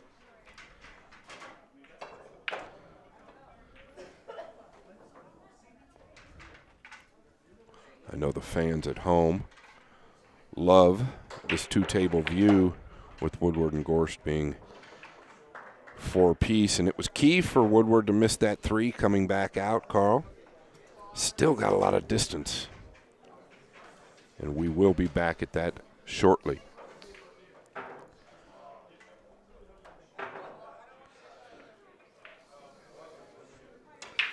Nice use of the second rail there.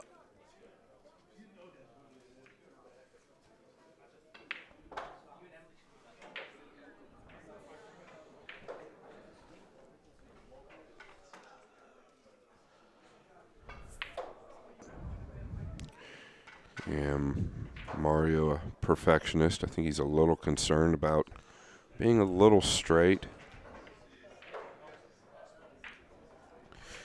Okay, this didn't quite work out how as he wanted, but he can see the ball. Still a big favourite here, isn't he? Yeah, ironically, I feel like he almost played to go there, which struck me off guard. He wants to play the 8 in the right middle.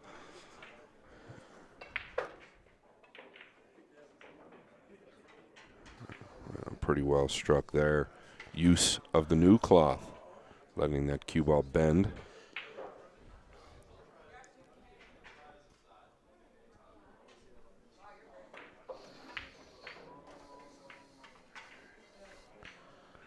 Gorst is back at the table.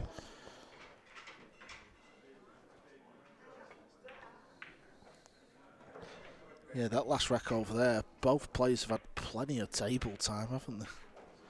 They sure have, and now Woodward back at the table. Mario a little short of the 9. He should be fine.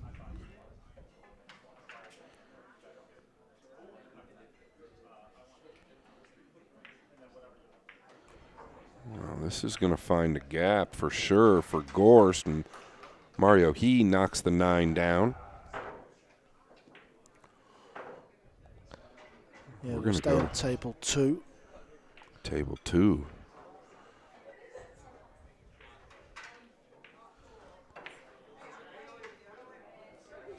He's going to stay aggressive here, I believe. And he proves me incorrect. Needs to go. I felt like he could cut at that, Carl, and if he missed it, he was going to be up table with the cue ball. A little surprise there. Was steep in his defense.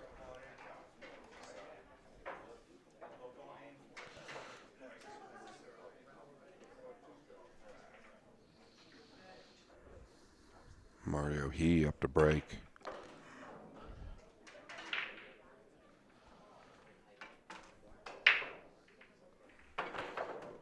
Two ball's going to find the top rail. The 3 ball is going to cut the potting angle away also.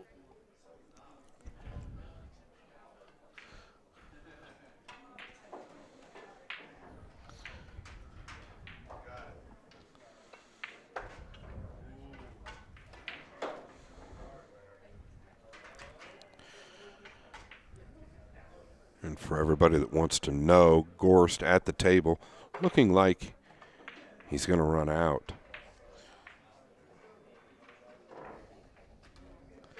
Is this a little light of pace? He's okay, just got that.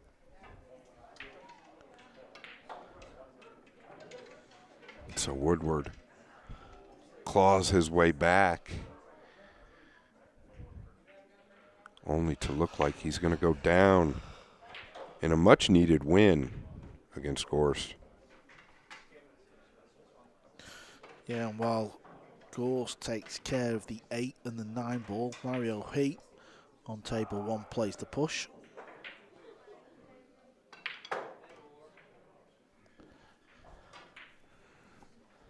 Boy, and this is one, as far as on table 1, I'd consider giving back, and he has. Gorst gets the win, 5-4. Not quite happening on the opening 2 days for Woodward.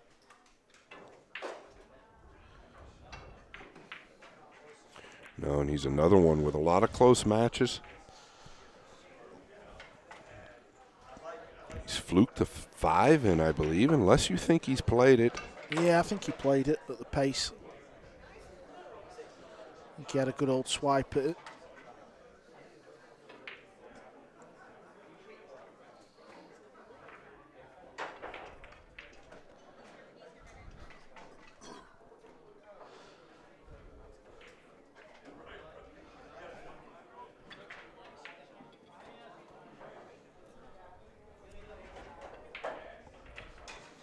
And he did not want to contact the 9, that's for certain. And for good measure, the 9 covers up the right side of the 3.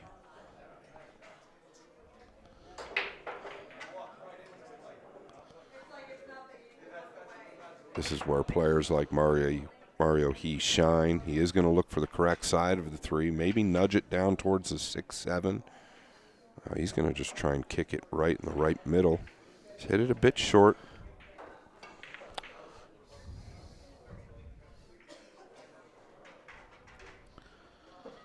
So table 2 is done for the evening. That was the last match. And this is the last match for day 2. Looks like he's playing position for the 6-7 combination in the lower right.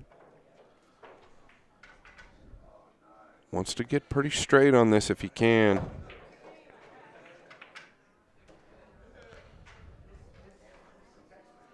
Now this is going to make things challenging. He's going to have to dig into this if he plays it, meaning like a low left cue ball. I don't think he can go back and forth due to where the 9 is at.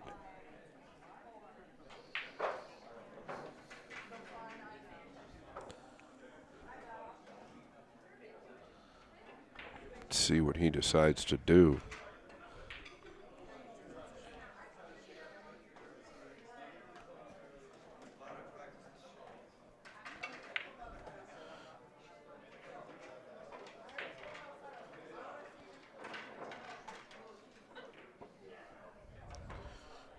Well, he's missed the combo. That's what he's decided to do. You can see there, he's got such a big long bridge. Only a short fella. Didn't miss it by a lot. Didn't really hit the cue ball as well.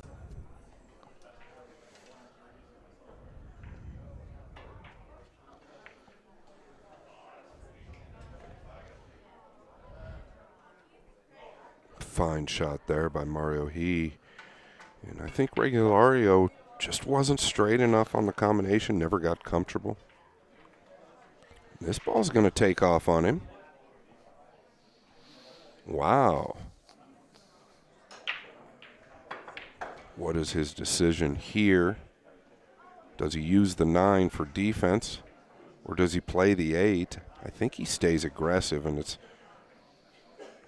probably the right decision. Or whatever he decides to do will be the right decision, whether he executes it or not.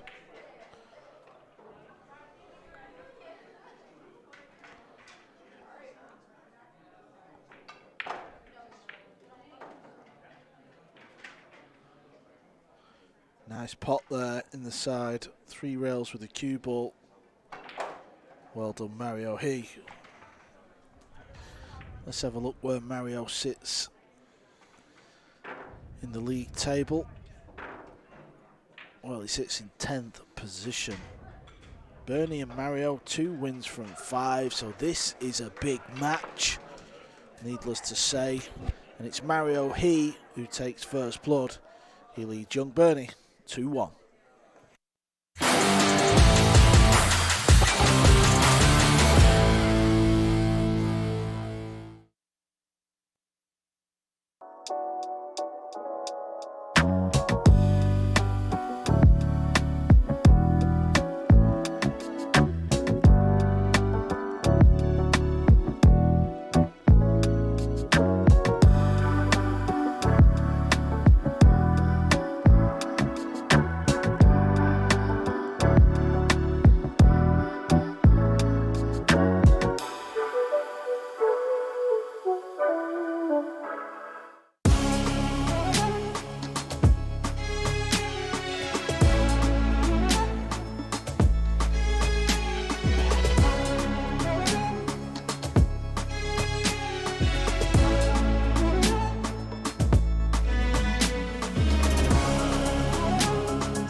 This is the last match of day 2. Plenty of action all day and night. 8 days of 9-ball pool. Day 1, this man breaking won 2 out of 3 matches. And he played Albin Ocean first and lost. And he played Ruiz and Filler. Today he's lost 2 matches though. Good break. Was the 5.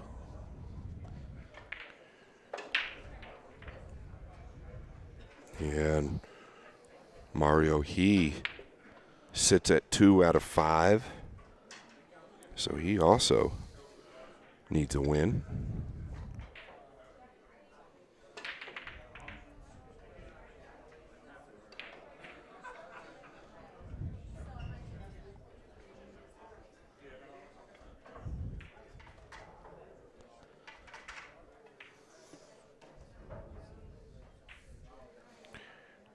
Kind of odd to me, like several of these guys, it just seems like they're winning more than they have, but there's a lot of close matches.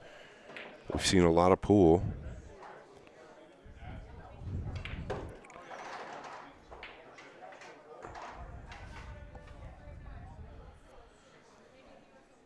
Decided to roll out there, Carl.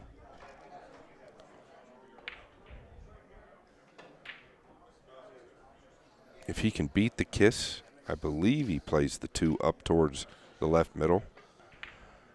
Tries to get behind the purple 5.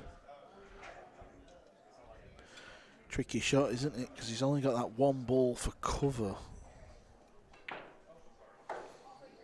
Yeah, it is tricky. He'll pass it up if he doesn't believe he can beat the kiss. The little prince needs to figure something out. I believe he can beat the kiss here. Just don't know if you can get the cue ball all the way over there behind the 5. Well, he hasn't. Got it past the side. That 9 is really not a factor, in my opinion.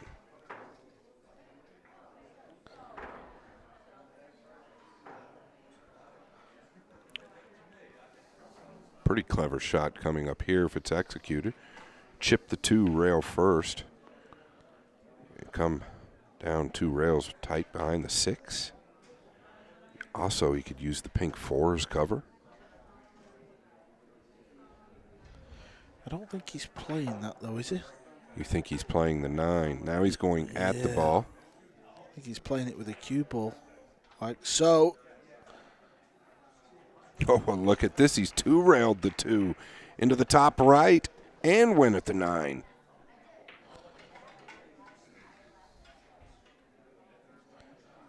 Wow.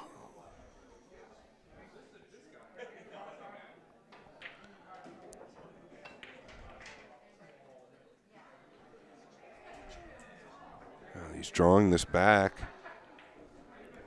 He tried to get greedy there, Carl.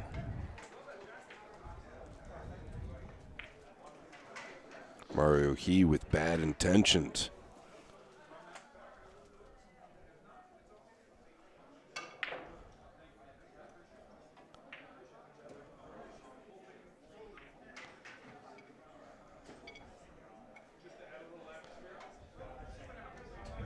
Well, he didn't want to end up over the 8. The 6 is laying up pretty nice. Let's not forget their 4-inch pockets. Everything a little bit more difficult when you're elevated.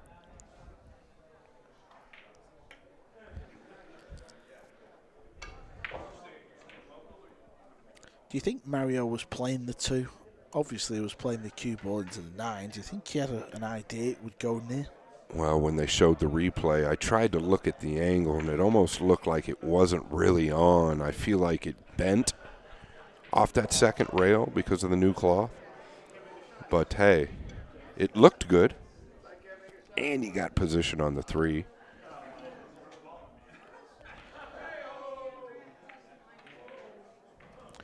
Yeah, and it kind of looks like it's just going to be one of them days for Bernie. Yet to win a point on day 2. I don't know, I mean, like I was just alluding to, I don't feel like you have to do a lot wrong to end up on that end of the stick in this format.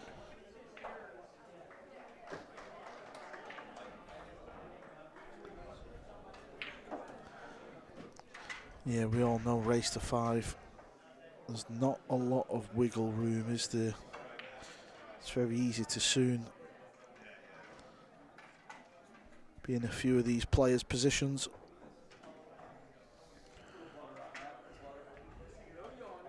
I think it's the beauty of this league, the PLP. They want to keep it close. They want to keep it exciting. They want to keep the heat on the players. They've done a fine job at that. Each day going to get a little more intense as we start to close in.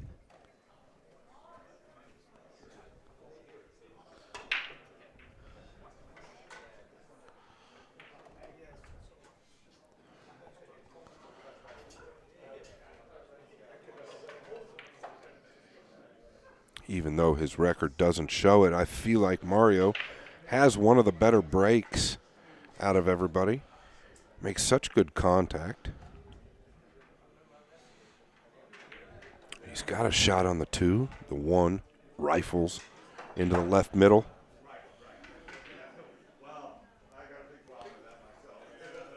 Needs to get out here. When they're open like this, at this level, really no excuse. Watching his shirt over the 8.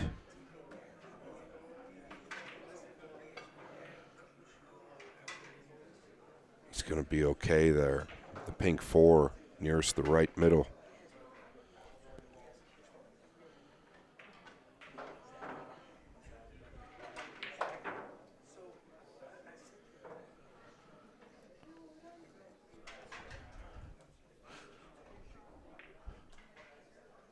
Using a little left English to twist the 3 down and hold the cue ball a little better.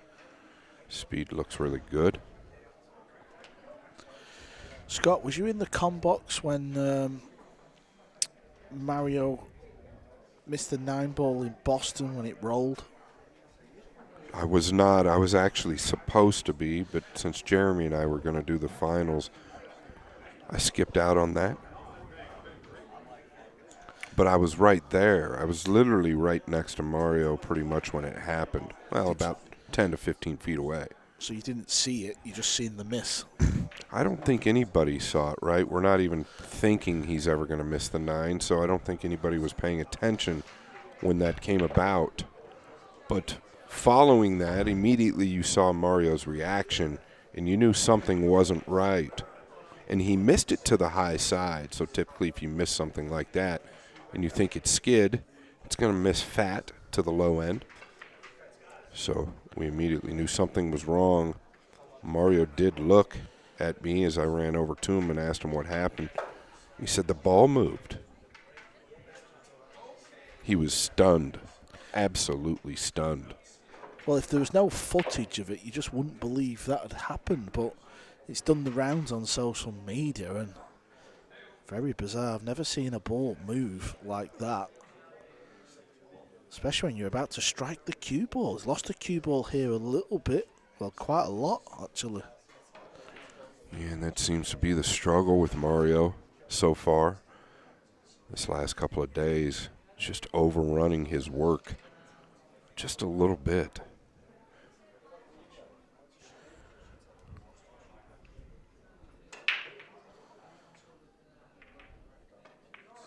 Should be able to beat the right middle with low cue ball here without any problems. Yeah, nice hit. Yeah, well controlled there, not just the pot, but a little delicate cue ball as well.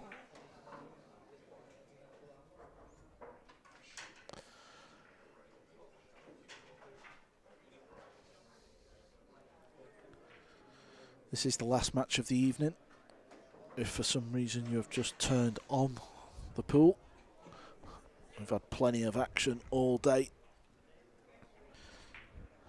6 matches in the afternoon session and 6 matches this evening. And if you want to check out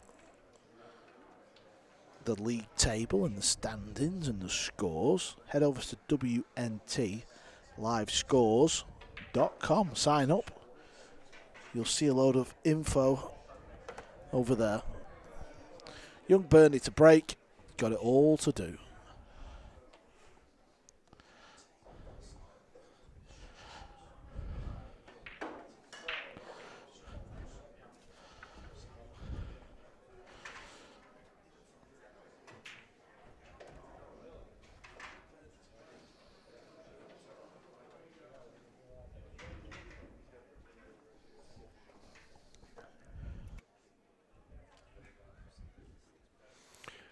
And the two in a really awkward position here. I wouldn't be surprised if Bernie takes a look at the bank in the top left.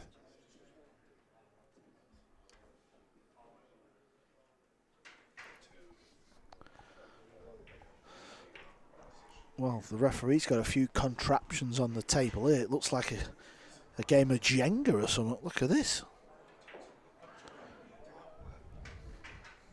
Yeah, a game of Jenga it is. Why not? Red, white, and blue.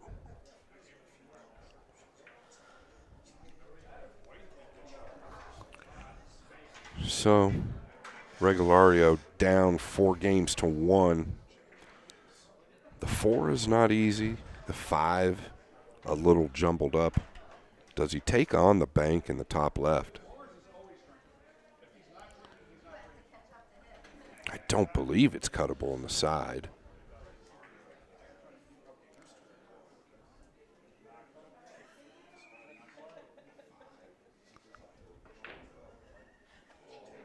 Does that give you an idea how tight these pockets can play? That 2-ball went in at the straight angle. Not only did it not hold up, it came out.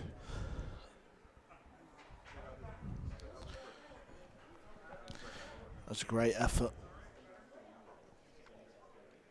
Yeah, just a few moments ago when I was saying, if you've missed the action, this is the last match of the evening. We've had 6 matches on table 1 this afternoon, 6 matches on table 2, and the exact same tonight. It's been a bad day at the office for Burnett. It's easily done in this type of field.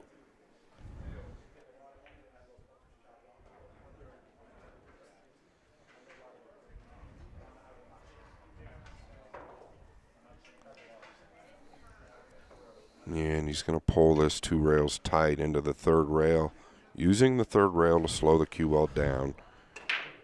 Wants to stay below this ball. That needs to travel. You could see he was conscious of the fact going too far, which might have caused problems. So he's better off here than down towards the 6.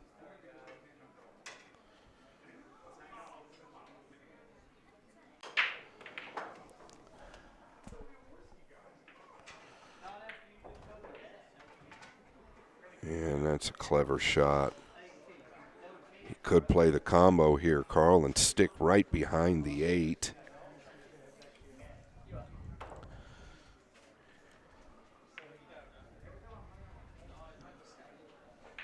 Or just play a defensive shot and stick behind the 8. Due to the position of the 6, if you fluke the 4 in, you're still okay. Excuse me, the 5. I continue to say that because of Boston.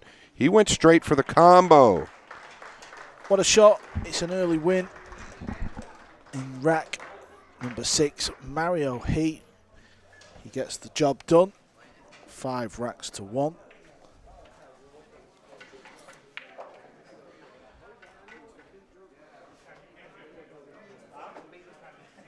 Yeah, Burnett, no wins from 3 today. Scott, I know you're a big fan. He'll be back tomorrow. Yeah, I am a big fan. I'm also a big fan of Mario. I'm a big fan of everybody in here, all elite players. I'm also, Carl, a big fan of yourself. Oh, cheers, buddy. Thanks a lot. Who'd have thought I would ever hear them words out your mouth? So, this is what has happened in this evening's play. On table 1, there is confirmation. Fedor Gorst beating Jason Shaw. Jason Shaw winning a Hill Classic this evening, keeps his hopes alive. Still plenty of action left. 15 matches the players will play. Most players are on 6 matches. Jason Shaw's on 6 anyway, so not even halfway there yet. This is table 2. Ruiz 5-4. Couple of US Open champions there. Talking to US Open champions, 5-time US Open champ SVB, back-to-back matches. He's going to like that. Albin Ocean beat his good buddy and Mosconi Cup teammate 5-1. Feliciano, it's just not happened for him so far in the opening 2 days. And then Gorst beats his Mosconi Cup buddy 5-4. Frosty, anything stands out for you on today's play? Anything you've picked up on? I know you're a keen watcher. Well, clearly Ruiz, right? Ruiz, as he went forward and started playing more today, it seemed like his pace picked up. It seemed like his accuracy picked up. Also, Ko's pace picked up as well. I look for him to really be something tomorrow. Take a look at the leaderboard real quick. And once again, Filler on top. Zalinski dropped a spot. He was leading outside of everybody else. Van Boening creeping up there. He's had nothing but momentum today. Ko Pin Chung, like we just spoke about, he is also tied. So 4 players tied, and the rest have a little work to do. Yeah, so let's have a look at what we have got in store for day 3. Jason Shaw is going to kick things off. He's not that far behind. If he can put a strong performance in, he'll move up the leaderboard. Burnett, he's going to play back-to-back matches. He's going to face SVB, I'm sure. He's grown up idolising that player. Table 2, what have we got for you? Fedor Gorst will kick things off. SVB second. Then Ruiz. These matches just keep coming. And then Filler will play back-to-back matches. Just look at that bottom section. Filler against Victor, Filler against Ko Pin Chung, Skylar Woodward against Felicia. What a day. Day 2. Join us tomorrow. Day 3, Premier League pool. You know where to find us. We'll see you there.